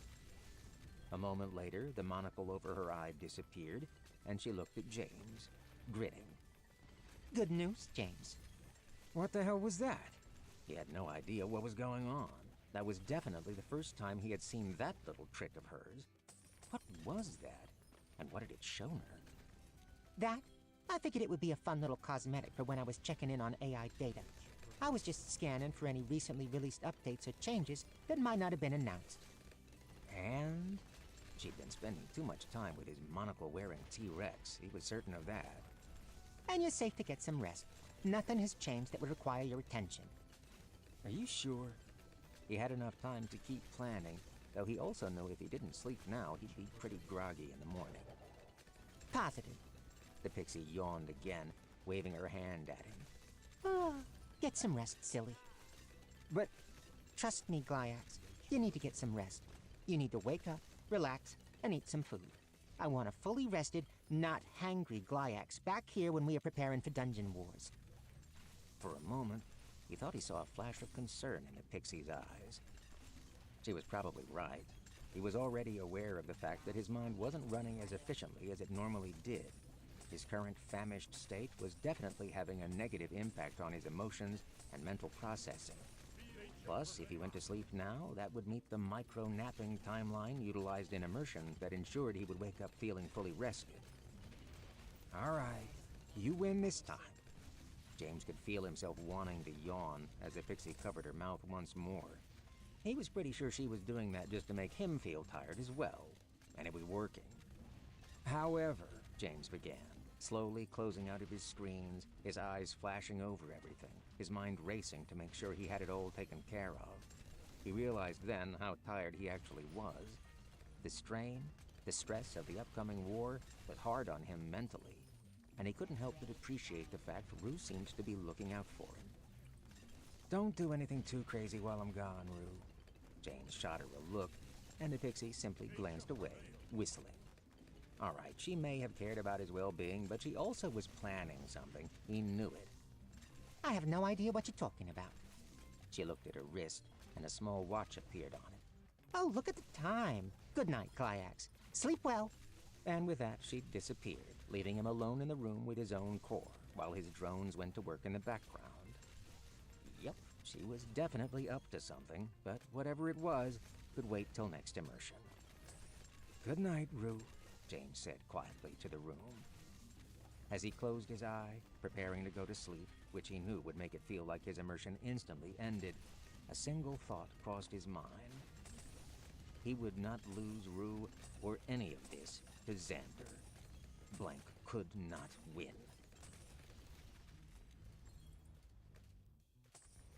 Chapter 21. When James opened his eyes, the immersion pod already retracting the gel within and releasing his connection to the world, he couldn't help but yawn, an action which shot immense pain through his body, a very rude reminder of his extremely bruised jaw. That pain caused him to jerk upright out of the pod. The rapid movement did little to alleviate the pain and caused his head to throb slightly as well. Right, mild concussion and a bruised jaw. James immediately wished he was back in immersion. Looking around groggily, James let his eyes adjust to the room for a moment as the pain faded away. He knew it was 7 a.m. without having to check, as that was the standard time for immersion to end. The only reason he had ended immersion at 6 a.m. the day before was Xander's forceful boot of him. Gingerly, James got himself out of his pod, figuring perhaps a hot shower and a few painkillers might be what he needed to really start the day. The grumbling of his stomach reminded him that he probably needed to eat something before he took those pills. Painkillers on an empty stomach generally didn't go well, and James did not want to be throwing up with his jaw as it was. Well, to be fair, throwing up generally wasn't something he wanted on the agenda either way. James started to smile at the thought before his jaw reminded him of his folly. Seriously, this injury was going to be such a pain. Ouch. Deciding it would be unwise to continue that punny train of thought, James got out of his pod and headed to the shower. Hopefully, the warm shower would help wake him up and soothe his jaw. Once his shower was completed, James put on his clothes for the day.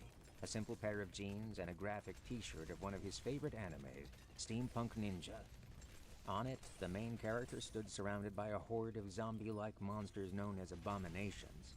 The main character, a ninja with a steampunk-styled robotic arm, had lightning arcing around her as she prepared to take on all the enemies at once. That fight had been epic. Finally clothed, James grabbed his AR glasses and earpiece and began walking into the kitchen as he put them on. He couldn't waste too much time this morning since he did have a blinking message bubble with the number 2 beside it caught his attention, pulling him from his thoughts. As he clicked on it, he saw he had 2 separate messages, one from Z and one from Rue. "What's Z want?" James mumbled past his bruised jaw, the slight action still causing the injury to throb with pain. He would need to work his jaw slowly through the day in order to help reduce the swelling. Ugh. He clicked on the message, wondering if Z was going to bring him another pain patch or 2. Or 4. At least 1 would be nice. From Z. Subject, good news and great news. First off, I'm betting your jaw is still killing you today. Sorry in advance, I can't give you any more pain patches, man. Those things can be addicting. Don't need you going all Zydrate on me after all. Ha! Anyways, first off, good news for you. I spoke with your parents and the principal, and you've been cleared to stay home the rest of the week to get better. Obviously, with your concussion, please let me know if you have any strange symptoms, and I will head on over there instantly. You seem like a bright kid. I want to keep it that way. Second, I was informed that Dwight has been expelled from the school. Because of his age, his attack on you is being classified as an assault. Your parents are pressing charges against him, so it is likely he will be going away for a bit. From someone who grew up with bullies, I figured you might take heart at hearing this news. It's always a relief to see bullies receive justice for once. Anywho, like I said, let me know if you need anything. I told your parents I would keep an eye on you so that they could focus on their work. Whatever it is they are doing, I get the feeling it is rather important, but it's obvious they care for you. So, yeah, hope all is well with you, and, like I said, reach out if you need anything. Z. P.S. Did you take part in the Great Dickening? That thing sounded awesome.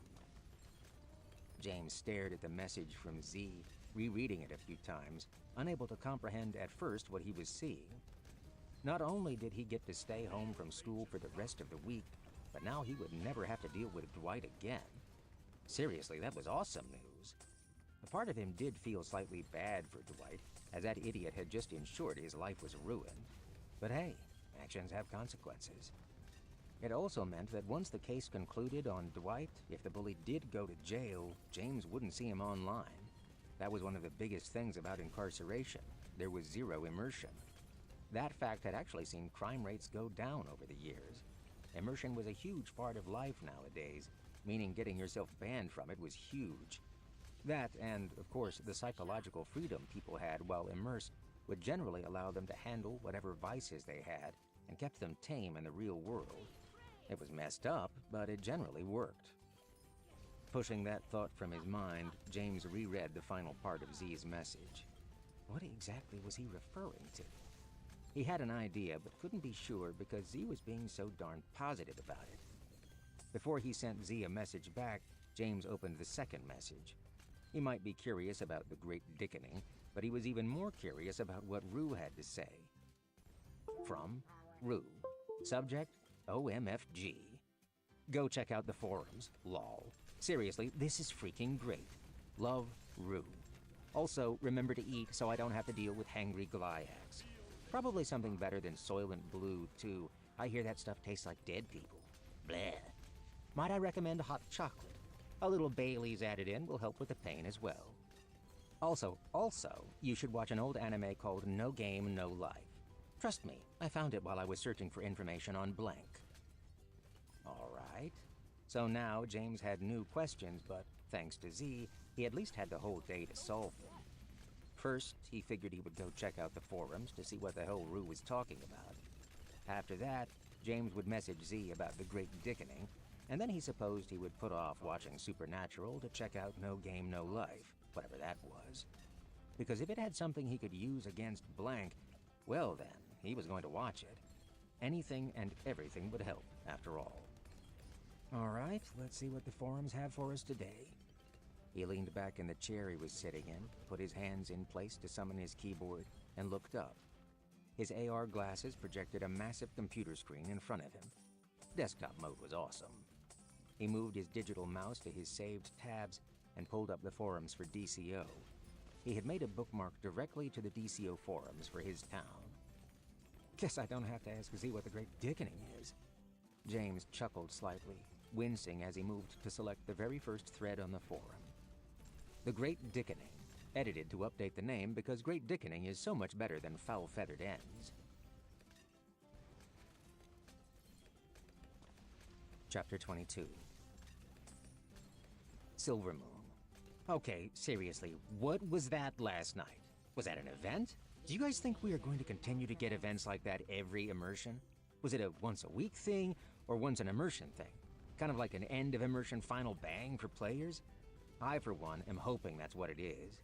That fighting was chaotic, but honestly some of the best fun I've had for a world event like that. And oh my god, the moment Charles emerged and all the Dickens got that buff, holy hell, it was terrifying. So glad I got 2 levels in from Dickens slaying before he hatched.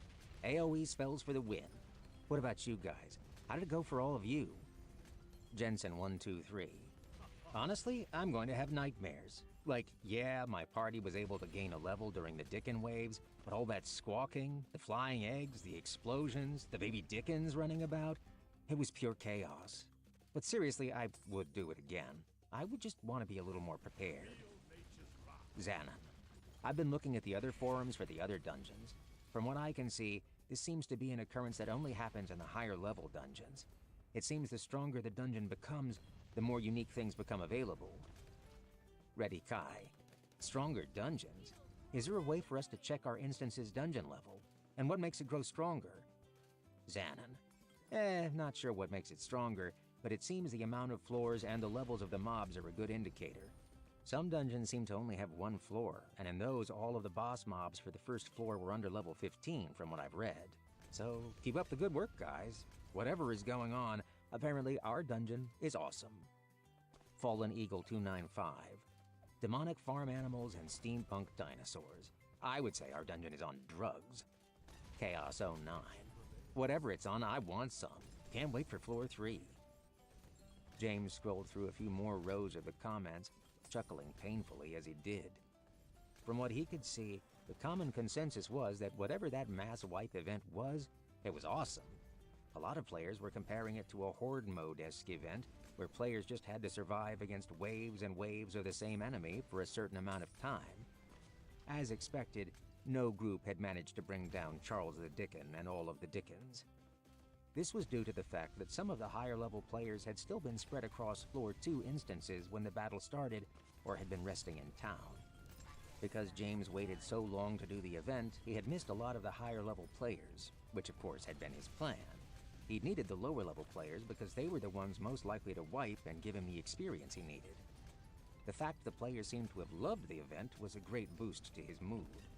Sure, they died a terrible, terrible death of demonic squawking chickens and exploding eggs, but they had leveled. From what he could see, almost every group that actually managed to organize themselves at the start of the onslaught had gained 1, if not 2 levels before wiping. That meant the average player level for James's players had gone up, and they didn't hate him after all. Apparently, mass wipe events, if done properly, could benefit not only the dungeon, but also the player base. James was definitely planning to implement one every immersion now, as it seemed the players had loved the event. He also realized that the reason Z was asking if he had taken a part in it was because Z's group had been out of the dungeon when it happened. That had to really eat at the pro. Maybe James would throw him a bone and make sure to start the next one when the knights were in an instance. After all, they could do with a little extra leveling, considering how hard Floor 3 was going to be. The final part of the forums that made James chuckle was the fact that they happened to name the event the very name of one of his very first achievements. It seemed the name had been a suggestion from a player in the chat.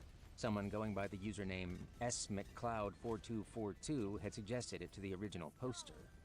Oddly enough, though, that was the only post history James could see for smcloud4242, and James wondered who the player was in DCO. It wasn't a username he recognized, but then again, his instance did have close to 10,000 players. Whoever it was, James couldn't help but wonder if they realized how on the nose their humor was when compared to the developers.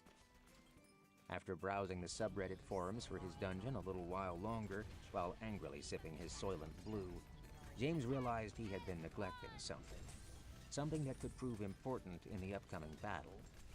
He of course had very few leads on Blank and the dungeon that was challenging him. However, he nearly facepalmed as he realized he had missed possibly one of the biggest troves of information available to him. He had no idea what the anime Rue had recommended to him would cover, but before that, James had a little more homework to do. He had no way of knowing what city contained Blank's dungeon. The dungeon core that was Blank never actually shared any videos or information on the core chat or forums.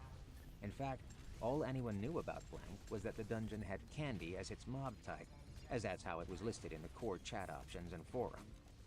All the dungeon cores could, after all, see each other's dungeon types. However, that was going to be enough, mainly because when Xander had released the update informing all the cores of the upcoming Dungeon War update, the developer had given them one more piece of information regarding Blank. Blank's time zone was Pacific Standard Time. So if James ran a search for Candy Mob dungeons in the Pacific Standard Time Zone, then there was a good chance he was going to be able to find what he needed.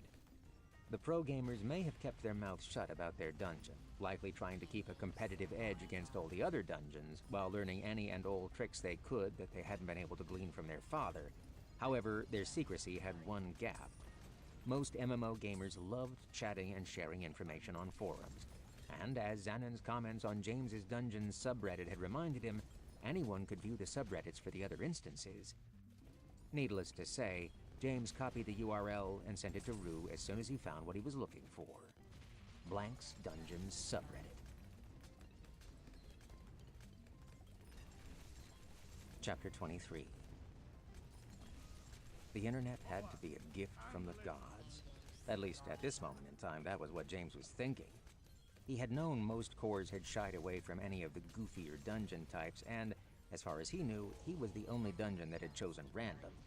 Therefore, the number of dungeons listed as having candy mobs was narrowed down to just a handful. And the icing on the cake was that there was only one of those dungeons that existed in the Pacific Standard Time Zone. Unsurprisingly, it was for a large town in California, the home of many of the large game developers. It made sense that Xander's kids lived there. Eagerly, James lost himself scrolling through the forums. It was great. It really was. The players there had not only listed out mobs and all the information gathered on them, but they also listed details about each floor of the dungeon and a breakdown of drops and estimated percentages for the various gear. From what James could find, the players situated in the very heart of game developer territory were rather in-depth and methodical. James had a feeling the player base in Blank's dungeon likely consisted of more than a few game developers or aspiring game developers, along with probably pro gamers of various levels. Of course, DCO was a game in and of itself and had many unique features, so even if the player base for Blank's town were pros in different games, it didn't mean they instantly had the edge in this battle. Actually, from what James could find, it might prove to be in his favor. While there was a plethora of knowledge to be gained from the subreddit, he was also noticing quite a trend. First, it seemed some of the players were pissed about the mob types. Many were quite bored of fighting candy monsters, the novelty of which had worn off after the first floor. Second, it seemed a lot were extremely pissed off at Blank. Of course, they didn't know Blank existed, but the players were pissed at the dungeon. It seemed Blank's mass wipe event had not been as well received as James's, and for good reason. While James had created a massive world boss mob swarm type event that players were likening to a horde event, it seemed Blank had gone with a more Xander-esque method. That is to mean extremely cruel, methodical, and unfun. They were also making the difficulty spike in a way that players weren't liking. Blank's methods reminded James completely of Xander. With Blank's mobs apparently already being rather efficient at killing adventurers, it made sense the dungeon was growing at a faster rate than James's had been. What had skyrocketed Blank into Tier 3 was a mass wipe of dick proportions. James's mass wipe had been limited to his first floor instances. Blank apparently had mass summoned world bosses across every single one of its instances on both floors in front of the exit to their candied dungeon. From the forums, James learned Blank's dungeon was something of a sprawling candy labyrinth, meaning when multiple world bosses spawned in front of the dungeon exit, every player within the instance was doomed. There had been no chance to level, no fun theme the players could get into, nothing. It was instantly clear to Blank's players that the dungeon had simply decided to wipe them. Some people were claiming it must be an AI glitch, because no human developer would code something so unfair. Moral of the story, Blank was a duo of dicks, just like their father, and they apparently had terrible people skills. The more James read about Blank's dungeon and how they seemed to be acting, the more he couldn't help but feel his confidence growing. He still had no idea how Dungeon Wars would work, of course, but from what he could see, while Blank had fully optimized its mobs and dungeon layout to be as deadly as possible, its player base, on the other hand, was not. The players moaned about rare equipment drop rates. Also, Blank's player base was not leveling as efficiently as James's players were. While Blank had a handful of elite players who had reached the 30s, the spread into the 20s and 10s was extremely uneven. James, on the other hand, had a rather nice spread. His top players, the Knights, Scars Party, and a few others, had all managed to break 30 this last immersion, and a lot of other players were in the 20s and mid to high 10s. The Great Dickening had actually helped catapult quite a few teams to level 20, unlocking their first subclass option. This meant from a player versus player standpoint, James had the advantage. Of course, he also knew not to underestimate Blank. While James might have the advantage player-wise, he had no doubt Blank had the advantage mob-wise. First off, Blank was a single mob-type dungeon. That meant it benefited from the fact that it could use its lower-tiered mobs in its higher-tiered floors. This, in turn, meant those could reach higher levels and be upgraded further than what James could do with his mobs. A price James sadly had to pay, unknowingly at first, for choosing his random mobs. Second, Blank had been optimizing their research. While James did have an unfair advantage in the fact that he jumped a rank of research when he got Steve's achievement, it hadn't been as great a boon as one would think. And the fact that James had shared his research levels and the combinations that unlocked various special events or features meant that Blank had all that knowledge too. Though of course, them being Xander's kids meant they likely already knew all the secrets James had been sharing with the Dungeon Core community. If he had to guess, Blank likely knew more than any other core out there. Case in point, it seemed they too had a secret boss mob combination for their second floor, which would likely be able to go toe-to-toe versus the Terminus. Finally, Blank had the advantage of time. They had reached Tier 3 a couple days ahead of him, meaning they were able to start their Dungeon Wars-based research far sooner than James had. Even with his 7th level of enhanced research, he wouldn't be able to catch them. He had no doubt Blank had at least level 5 of enhanced research, if not level 6, as they knew which things to prioritize, while James had gone wide with his research. It also meant when it came to the Dungeon Wars-related research features, they would be at least a level ahead of him, if not 2, depending on how many dungeon tokens they had at their disposal. That gave them an edge he couldn't underestimate. While their players might not be as leveled as his, James had no doubt that a big part of the Dungeon Wars would also be decided by the actual dungeon cores. Otherwise, he was certain the siblings wouldn't have challenged him so readily. In their eyes, with the knowledge they had, James was sure they, and Xander, believed they would be able to defeat him easily. So he had no doubt they knew more than he did about the Dungeon Wars, and believed what they brought to their side of the war, with their research levels and tools at their disposal, would be more than enough to win the war. Their overconfident attitude did little to ease James's feelings regarding the situation, but given the state of their players, he couldn't help but feel he had at the very least a kernel of hope in this situation. If Blank was going to underestimate and underutilize their player base, then James was going to build his up. Hopefully he could use them, the people, the actual players of his town, to support him. Blank was going to utilize their knowledge, their understanding of the game, and their cold, hard logic to gain the upper hand. James was going to lean on the people and hope, pray, that his faith did not lead him astray.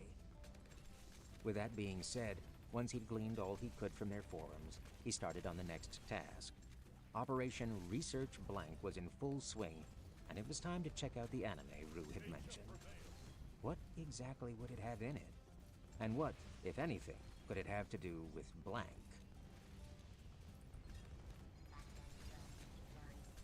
Chapter 24. The anime Rue had mentioned had been called No Game, No Life, and after watching it, James had found his hate for Blank had grown even more. Well, his hate for Blank, Xander's kids, not Blank, the awesome characters from the anime.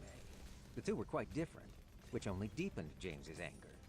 Apparently, from what he could tell, Xander's kids were using the moniker of Blank from the anime to represent themselves. If James had been facing off against the Blank from the anime, he'd be screwed. That Blank never lost. Xander's kids, though, weren't Sora and Shiro, thankfully. But that was also the problem. After he'd binged the first season of the anime, James had to wonder if Blank had named themselves that, or if Xander had given the name to his kids to use. Given Xander's age, James had an inkling the developer knew of the anime. He had to have at least seen or heard of it himself. Everything was too coincidental otherwise. In fact, James had a suspicion Xander's whole quest for two children who could become his equals in gaming stemmed from his knowledge, and perhaps fandom, of that anime. The fact the awful developer had taken and tarnished something as amazing as No Game, No Life and pulled it through the mud made James even more determined to win the bet. Even if, his whole existence as a dungeon core hadn't already been on the line. In fact, James couldn't wait to log back in so he could see what else he could do to ensure his victory over Blank. His rage over Blank's stolen name was still boiling as he began watching the second season of the anime. He was really looking forward to seeing what would happen, considering the cliff they had left him on in Season 1. Then he received a pop-up notification. The notification flashed across his vision, appearing rather invasively over the large augmented screen he was watching the anime on. Another perk of his AR glasses. Who is... He paused his complaint as another notification popped up. 2 messages in a span of seconds? James really wasn't used to even receiving multiple messages throughout an entire day. In fact, other than the occasional message from Rue over the past 2 days, he was generally what one could consider a hermit. As he saw who the messages were from, as well as their subject lines, he found himself grinning, painfully. Damned Dwight. From Rue. The patch notes are out. From Z. MM. They dropped new patch notes. Are you seeing this? Dungeon Wars. Based off of how rapidly both messages came in, James could guess that neither his Pixie nor Z had actually had a chance to read the patch notes. In fact, he was pretty sure they would have just been released, and Rue had directly messaged him about it the moment she got a note about it. As for Z, if he had to guess, the gamer had an RSS feed set up to notify him the moment new information was released. Normally, James just hung out in forums, so he could see the moment information like this dropped, which is why he didn't have an RSS feed set up himself. But also, he hadn't really needed to. He was a dungeon core, so he had an AI, and knew she'd message him whenever the information came up, which had given him the freedom to binge, research No Game, No Life, and Blank. What surprised him more about Z's message was the MM notification. It seemed Z had sent this message out as a mass message, which is what MM stood for.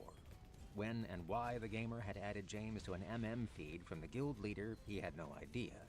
Though, judging by Z's altruistic character and his... Another message appeared, followed by another. Within seconds, James had 4 more messages on his screen. From AK Knight, MM, RA. Dungeon Wars. From Brooke A, MM, RA. Do you think we'll get new mobs? From M. Miller, MM, RA. Chat at our favorite pub to go over these tonight? And then, 5 seconds later, from TM, MM, RA. Stop hitting reply all. I actually have to get some work done before tonight. If James had to guess, Z had added him into a group message with the people who were probably the other 4 knights. From the way Z was, James figured the old man just liked being able to share any and all DCO information with whoever would listen, which obviously meant his guildmates and James himself, since he had shown interest in Z's raid earlier. What was annoying, though, was a constant string of flashing messages, all along the same lines as the ones that had popped up initially. It seemed they were all trolling now, just to mess with whoever TM was. If James had to guess, it was a toss-up between Oak and Medic. They seemed like the 2 most responsible members of the group, the 2 who might actually have a day job to deal with. After a few more moments of chuckling at the knight's antics, James decided to mute the conversation entirely and move himself over to the forums. Season 2 of NGNL would have to sadly wait, as Dungeon Wars was the most important thing right now, especially since there was still about 6 more hours till he could immerse himself once again. He figured he could read up on Dungeon Wars, contact Rue, and have the Pixie start whatever preparations needed to be made, and then he could hop back into watching anime. After all, until he could immerse himself again, there wasn't much he could do from the real world. On the plus side, Rue could, so he knew she would be able to make sure he started his next research when it was ready, and she could tweak whatever needed tweaking beforehand. That, at least, had to be an advantage Blank did not have, since there shouldn't be a way for them to have as much in-game interaction while logged out as he and the others with AI did. With that thought, James grinned and pulled up the forums. He had a war to prepare for, and unfortunately for Blank, he had an AI that he could trust to get some in-game items taken care of. They might have insider information, more time to prepare, and a possibly well-justified belief in their own skills, but James had an AI he was certain would be able to do a little more than the duo could from just the app. Assuming, of course, they were still held to the laws of the PLOT and couldn't immerse outside of mandated hours. They might be spoiled and entitled kids, but even they, even Xander, weren't above the law. Right? Chapter 25. DCO Patch Notes 1.2, Introducing Dungeon Wars. The forum title glowed boldly on DCO's forum homepage. Already, James could see it had a growing number of comments, as well as quite the view count, which, judging by the fact it had gone live less than 5 minutes ago, was impressive. James figured the massive automatic interest and excitement on the forum post was a testament to just how popular DCO had already become after just 3 real-time days of being released. Let's see what exactly I've gotten myself into, James mumbled around his sore mouth as he selected the forum topic. He grimaced at the pain in his jaw. He had been spending the day trying to ice it and lightly massage it. His breakfast and lunch of Soylent had been disgusting. He was going to get his jaw better enough to eat something, even if it was ramen, before his next immersion session. DCO Patch Notes 1.2. We already have dungeons, we already have dragons. How about we add in some dungeon wars? James let out an audible sigh after that first line before continuing. Seriously? That was the best they came up with? Had they let go of all their actually creative members? It wouldn't put it past the fun sucker that was Xander. Greetings once again, brave adventurers. Let us first once again thank all of you for joining us on this grand adventure. As of this moment, DCO is the top-played game in immersion across the world, and for that, we thank you. Never did we believe we would hit a milestone like this one, and so quickly. If not for all of you brave, adventurous souls, none of this would be possible. Now, into the fun stuff. As everyone knows, the dungeons within DCO will continue to grow in strength and size as the game progresses. Now, we could be like some game developers and leave that as the big hook, but we feel we owe it to all of you, the players, to provide a little something more. Already, DCO has interactive environments, an ever-changing and growing threat, and massive amounts of configuration and character growth. However, there is one thing that DCO has been lacking for the past couple of days, something that we've seen people mentioning quite a few times. PvP. Of course, what game doesn't have PvP? What type of MMO can expect to survive purely on PvE? Obviously, we felt DCO could, but when we started developing our game, when our small, humble team... James had to snort at that line, the action causing another moment of pain. If there was one thing the DCO team wasn't, it was humble. First dreamt up this monstrous endeavor, we knew PvP would be the key to longevity. The game, after all, needs to be able to please every type of gamer out there, not just one group, no matter how large. Because of this, and because of the growth we've seen within the game over the past few days, we have decided to do an early release of our next pre-planned piece of content. That's right, we are going to give you all a little something extra that we hadn't initially planned to share this early on. We are going to give you all Dungeon Wars. The added exclamation marks really showed just how hard the development team, likely the control freak Xander, was trying to come across as excited, though James knew this was all feigned. And James knew the trigger for the Dungeon Wars wasn't the players, but the core growth instead. Just another moment for Xander to make himself seem benevolent to the people. Poser. Now, we, as fellow gamers, know all of you have got to be excited for this new feature. This new opportunity, the introduction of PvP. Sadly, we cannot give it to everyone right now. That would be most unfair. And the thing we don't want to create in our game is the chance that any one instance might have such an unfair advantage that the game no longer becomes fun to play. We want our player base to love and enjoy every moment, to want to stay with us indefinitely. We want you to stay with us for the long haul, and we will do all we can to make that happen. As such, we will be releasing Dungeon Wars content in 2 waves. Wave 1 will see the opening of core gates, which will allow players in instances to visit other dungeons, interact with their players, and even dive their dungeons. This will open up trading across instances and the opportunity for players to give all sorts of dungeons a go and gain unique gear they might not otherwise have had the ability to. The second wave will introduce the actual PvP aspect. Dungeon Wars are just that, wars between dungeons. We could, of course, give all of you a very lengthy and wordy list of details with regards to exactly what that means. Yes, that was exactly what James needed. Or we could put on a show for all of you. What? While we mentioned we don't want any instances unfairly getting taken advantage of or being overpowered when PvP is released, we do have 2 instances that our data shows have been excelling beyond our estimates. 2 instances, in fact, have unlocked level 3 dungeons, a rather impressive feat and one we feel should be rewarded. As such, these 2 instances will have Dungeon Wars unlocked for them on the upcoming immersion, and their war will be broadcast to the Dungeon Town inns of all other instances. So if you're curious about what exactly Dungeon Wars is, sit back, relax, and have a drink while you watch from the safety of your own DCO instance. And for the 2 instances taking part in this reveal, every player in those instances will be receiving a copy of the exact patch notes with regards to Dungeon Wars so that they can prepare for the war. This information will be directly PM'd to each player upon the beginning of immersion, giving players a full 24 hours to go through the new information before they can enter their instance fully and prepare for their grand adventure. The stage is set, and we, the development team of DCO, will be joining all of our player base, all tens of millions of you, in watching these 2 instances take to the front lines and showcase just what a dungeon war is. May Yarks guide all of you on your adventures and endeavors.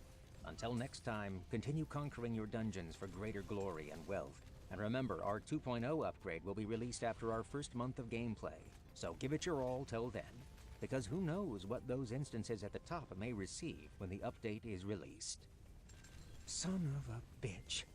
The pain in his mouth was nothing compared to the fire in his body. That son of a bitch Xander.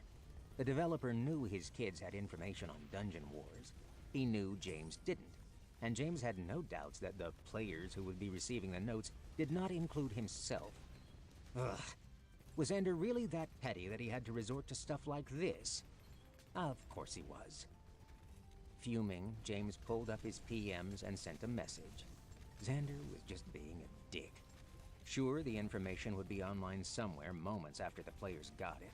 He had no doubt about that. But the fact he'd have to actually work to get the info was more than annoying. Xander was like a child pulling pranks. James took a deep breath and thought back to the life lessons he'd been learning all day thanks to Sora and Shiro. He was going to make those 2, the true blank, proud.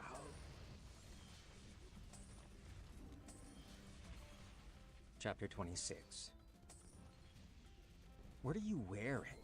James opened his eye to his beloved DCO and was suddenly taken aback by what he saw. Rue, his fun-loving, good-natured, sarcastic, and playful pixie, had changed her wardrobe. Maybe it was a game upgrade. He wasn't exactly sure. The pixie had changed out of her typical, somewhat revealing pixie garb. In its place, she was wearing, well, essentially battle armor. James didn't know any other way to put it. She was clad from the neck down in shimmering, form-fitting silver armor. Surprisingly, she had gone for an almost practical set of plate, which took him by surprise, considering her personality.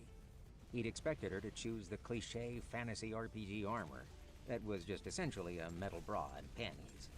He'd be lying to himself if he didn't admit he'd have been interested to see her in that armor as well. Focus. James shook his head, chasing the image away. Later, after this war, he could daydream all he wanted. For now, though, it was all business. He'd gotten what he needed to know regarding the Dungeon Wars from a player's side, thanks to a quick message from Z, and a half-assed excuse on James's part about taking a little while longer to log in due to his mouth pain. It wasn't entirely a lie either. It had taken him longer than intended to eat his food before immersion, thanks to that now familiar pain. This? Obviously, it's my war gear. The pixie stuck her tongue out at him and waved her hand. Instantly, a flash of light covered James, and he felt something change. He pulled up an image of himself and saw his orb was now clad in a dark red metallic armor, and his tentacles were covered in what appeared to be a multitude of metallic scale pieces with various spikes protruding from them. Honestly, if he had seen himself as a monster in a game, he would be intimidated. Given the situation, though, it was all rather unnecessary. Was that really? Rue cut him off as he spoke and waved her hand again. This time, the document he had sent her opened up in front of the two of them. She flew over to him, her armored wings making a slight hum as she neared him and sat atop his core. It's thematic, she commented as she turned towards the document. With a wave of her hand, she pulled up a second one, which had a different font and coloring. She was grinning. It seems Xander can't be too much of a dick to us, since this whole event is being broadcast to the world. James had forgotten that point, and he glanced around, panicked for a moment. That was right. The Dungeon War was going to be broadcast to every DCO player in the world. That meant Xander wouldn't be able to interfere, directly at least. It also meant, win or lose, the outcome would not be able to be debated. This was as much a showcase of the new feature as it was a broadcast of the very event that would decide James's fate. No pressure, eh? He mumbled, but his eye widened as he saw what exactly the second, differently formatted set of notes was. Dungeon War Guide for Dungeon Cores. Did we really? He didn't even have to finish his sentence. The other guide, the one Z had sent him, was the guide for players. But it looked like Xander, for once, hadn't completely decided to screw James over. He figured the developer was extremely confident in blank. Plus, Xander would probably get in trouble if he didn't send this type of information to James, given the world broadcast and such. The playing field was now, as far as James could tell, out of Xander's hands. This was now just a battle between James and Rue and blank. Which one should we go over first? As he spoke, James was pulling up his research timers as well, in order to double-check everything was moving forward as it should be. All three of his Dungeon War-related research options were at level 5, and they were steadily working towards level 6. The level 6 research took a total of 384 hours, so even with the roughly 27 hours cut off thanks to James's enhanced research level 7, he still had 357 hours to go. He had started it before his immersion, though, a little over an hour and a half before he immersed. The research timer glowed before him, showing 316 hours, 49 minutes, 22 seconds. Sadly, level 5 was the highest he was going to reach for his Dungeon War research this time. Even with all the tokens at his disposal, they only cut off 12 hours at a time, meaning he couldn't zero out the research with the ones he had on hand. Well, I can give you the spark notes of the player guide. Rue grinned, and James found himself nodding instantly. Of course, she had already read through both. She was just as focused on winning as he was. The usually laid-back Pixie became scarily productive when she was focused. The glory that was Dickon Racing being created in a single day was proof of that. SparkNotes version. Yeah, that works. Okay, so long story short, this Dungeon War, from what I can tell, is going to be a full war. It seems Dungeon Wars have two different modes. Short wars, which last 3 days, or full wars. Based off of the description of both, I am pretty sure Xander is going to have us engage in a full war. How come?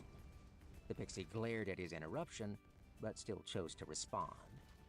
Full wars last 5 days in immersion. They are essentially a short war with an additional day of invasions and a final battle. Full wars are the only option that can lead to a full core destruction. Her voice grew dark. Trust me when I say full core destruction is not a good thing. James nodded. He was sure the pros and cons of both short wars and full wars had been listed in the notes, as well as what happened for victors and losers.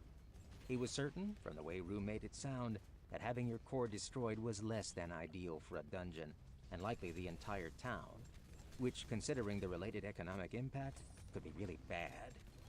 Already the V-coin markets had begun to bustle and fluctuate, especially with the release of the notes about cross-dungeon interaction. The outside world was about to become extremely tied to DCO. Alright, so how are the wars going to work? That was what he really needed to know. That was what he needed to master. Chapter 27. For players, Dungeon Wars is simple. Rue pulled up a visual image of all 3 of James's floors. Each floor is going to get a gate assigned to it just inside its entrance. These gates unlock every 2 hours, and parties of up to 10 players are able to take the gate into the enemy dungeon's territory. Once there, they are able to fight both the enemy dungeon's players as well as their mobs. Defeating mobs and players gives them core essence, which, if they return through the portal, they give to the dungeon core of their home instance. And what is... I will get to core essence in a moment. Don't interrupt! The stern look on the battle armor-clad pixie's face made her quite terrifying. James shut up immediately. If the invaders are killed, then any essence they have gathered is instead absorbed by the dungeon they had invaded. Oh, that could be bad. Overzealous adventurers could die and feed the enemy dungeon. The incentive for players to bring back large quantities of core essence is that not only does it help in the dungeon wars, but they are rewarded with experience and loot. The pixie held up a finger before he could even interrupt her. Yes, you will have to create the loot after we finish this conversation. Great. Another thing to do before the war starts. He was, of course, excited, but also growing nervous. Time was ticking down.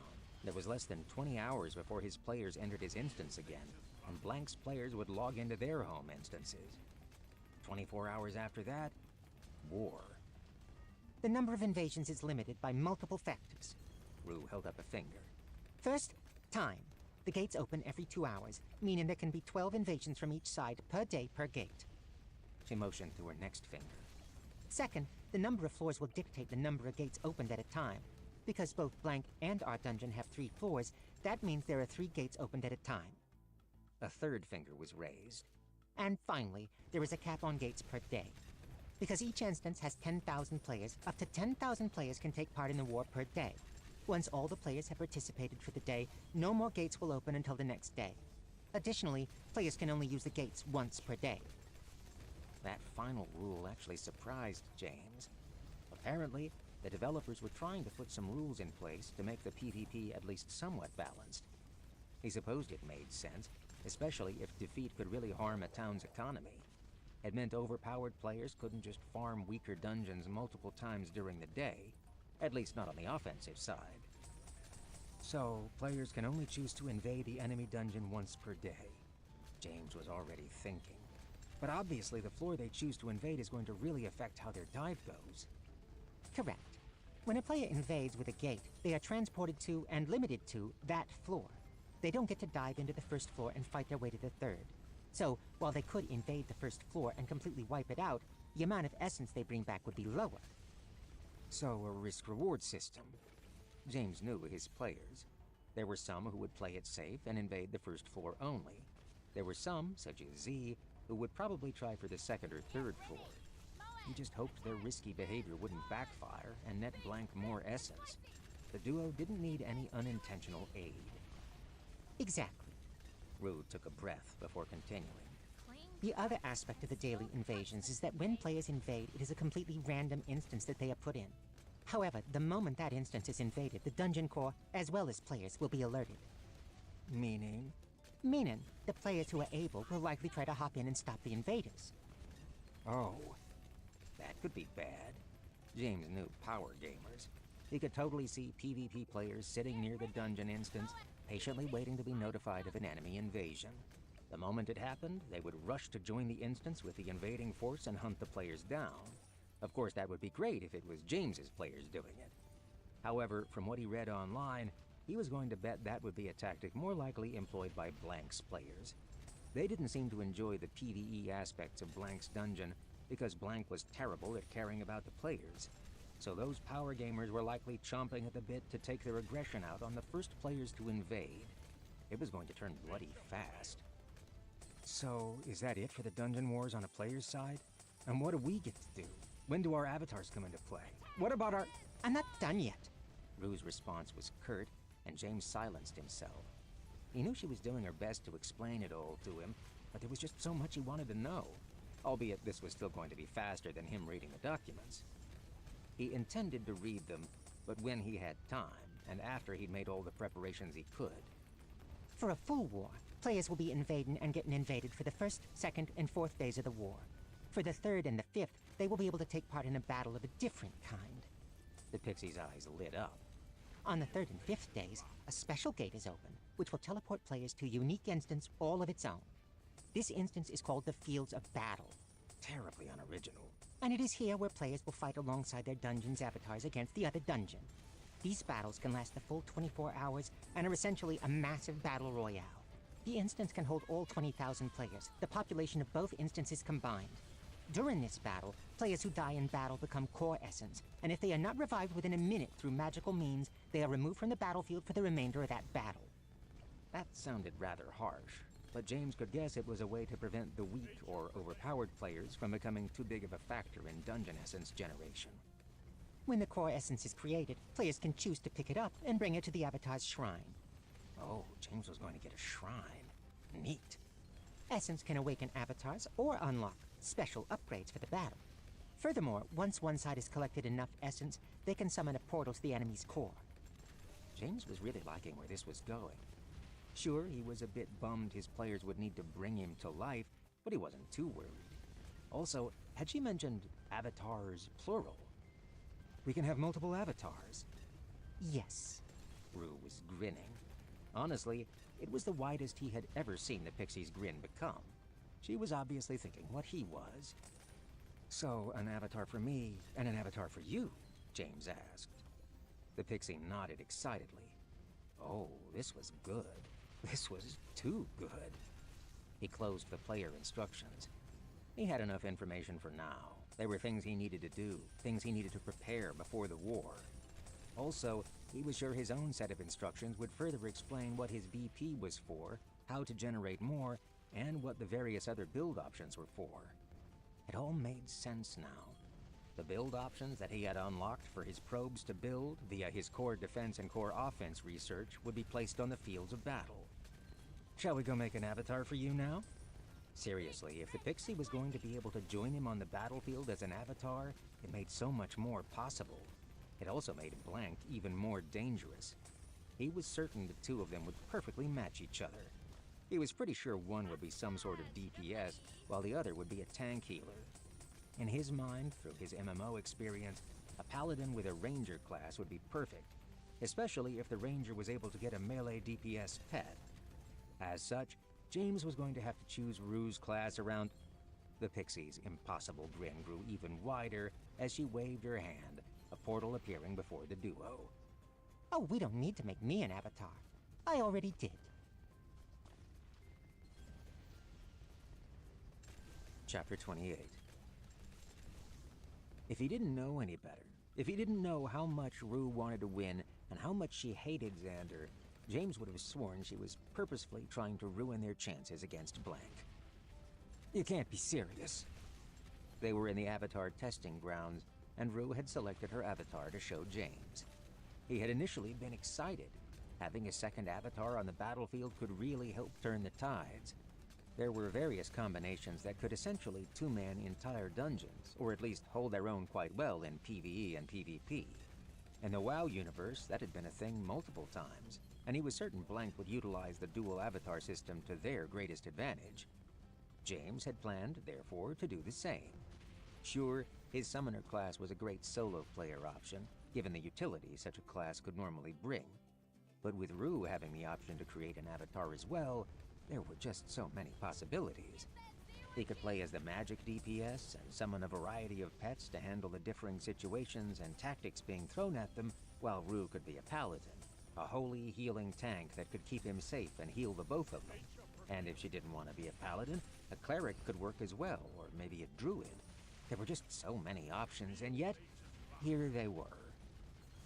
I'm extremely serious. Normally, Rue was cute when she said that. But then again, she wasn't normally a 7-foot-tall beastkin. I love this class. Her eyes seemed to take on a defiant pout as she crossed her muscled, furred arms in front of herself. The beastkin were a race offered in DCO which allowed players to take on humanoid beast forms. There were many options, ranging from wolf-like beastkin, aka werewolves, to lions and tigers and bears, oh my. Honestly, they really hadn't been too picky on what types of mammals players could make out of beastkin, and the game had also given bird folk and reptilian playable options as well. Though there were very few players that James had seen running around as part eagle or part crocodile. The wolf beastkin, though, and cat-like ones were really popular. But James looked her up and down. She had gone with a beastkin that seemed to take after a white tiger, a large feline that had gone extinct roughly 20 years ago. It was a giant, cat-like form, extremely muscled, with white fur and black stripes across its body. Her eyes were a sky blue, with black markings spiraling around the white fur to make them even more intense. Honestly, it wasn't the fact she was a beastkin that threw him off, even though he wasn't sure how he felt about his counterpart being a massive cat lady while he was a frail elf. No, the main point of contention was the class she had chosen. Obviously, the ideal situation would be for her to be a tank healing class. Well, she had gotten the tank part down, but in the worst possible way for the party. A barbarian? That was the class she had chosen. Literally a massive damage-dealing class that could aggro large amounts of enemies upon itself and take reduced damage while it did it. It served in the tank role, but everyone, every single gamer in the world, knew a barbarian would only be good if there was a designated way to heal said barbarian. Well, actually, Rue grinned, a terrifying thing when her face was a humanoid tiger face. I'm a barbarian berserker. Oh, right, how could I forget? James let out an irritated sigh. For her subclass, there was the chance for her to redeem herself. She could have selected a subclass of barbarian that might actually have an ability to heal itself, or at least tank better. Given how DCO's multi-class system worked after all, the possibilities were endless. But no, Rue had chosen Berserker. If barbarians were gluttons for punishment, Berserkers were their perverse cousins that purposefully walked around with freaking Legos in their boots. Look, Rue, I love you. He was speaking so fast his mind couldn't process what was happening. How was he supposed to fix this? But come on, we have one shot at this. We have 2 avatar options, and you went and locked in yours as a barbarian berserker? Why couldn't you have been a paladin, or a death knight? Something that would at least be able to heal us? Because I wanted to personally be able to tear blank limb from limb. She let out a deep, purr-like growl as she spoke, and James could feel the reverberations through the air, sending chills down his tentacles. Sure, Rue's new class specialized in bloodlust, but part of that growl had been all her. She really was rather terrifying. And what happens when you run out of life? The beastkin shrugged her shoulders, as if it wasn't a big deal. I trust you won't let me die. James was speechless. Rue, in her infinite, impulsive ways, had just backed James into a rather unfortunate corner. There it was. She had gone and created her character, a fearsome beastkin barbarian berserker, with the sole goal of cutting down their enemy and all who stood in their way. And she had complete trust in James that he would be able to support her. He, as a summoner, was expected to now play the role of team healer too?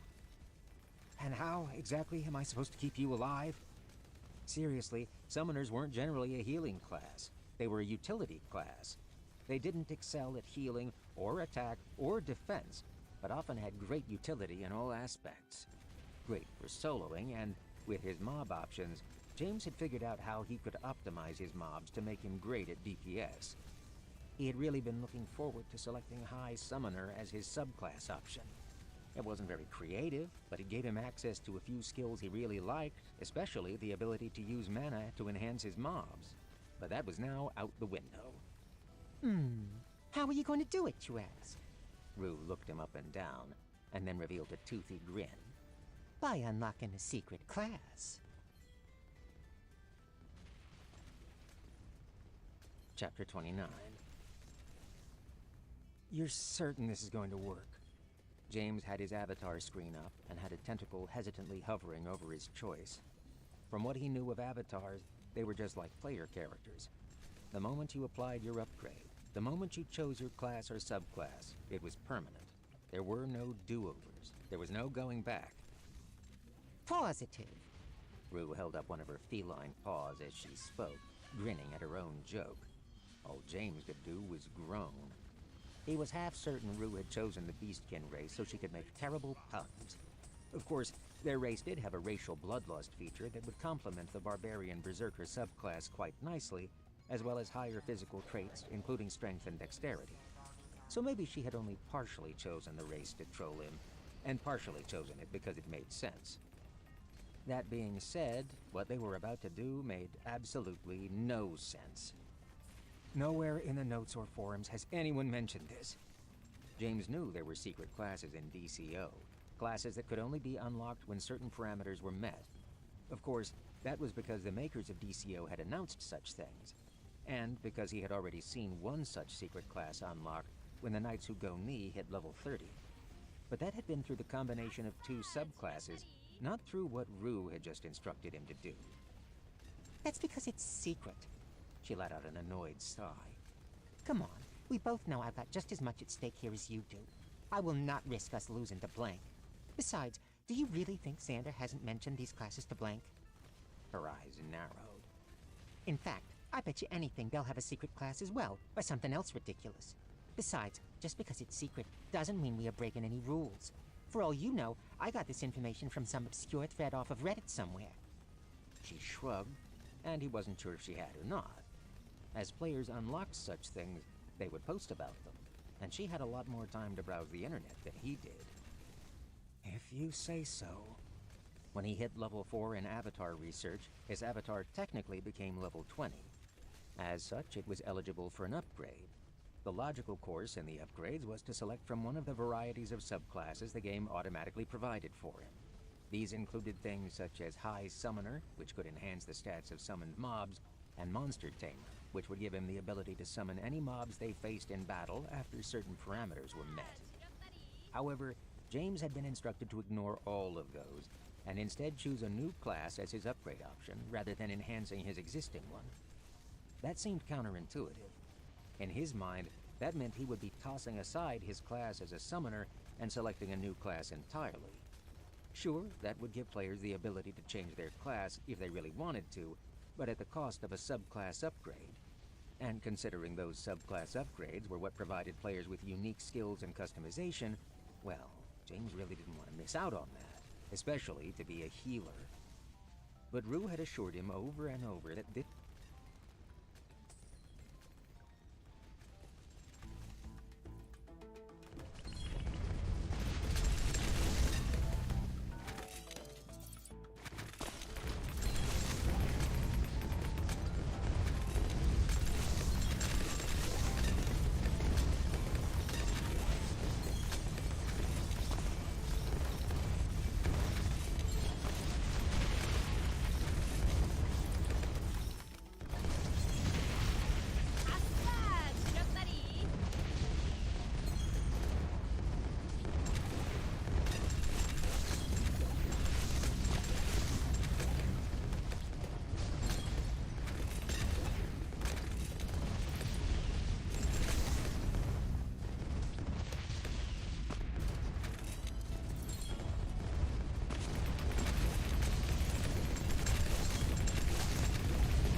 not getting through!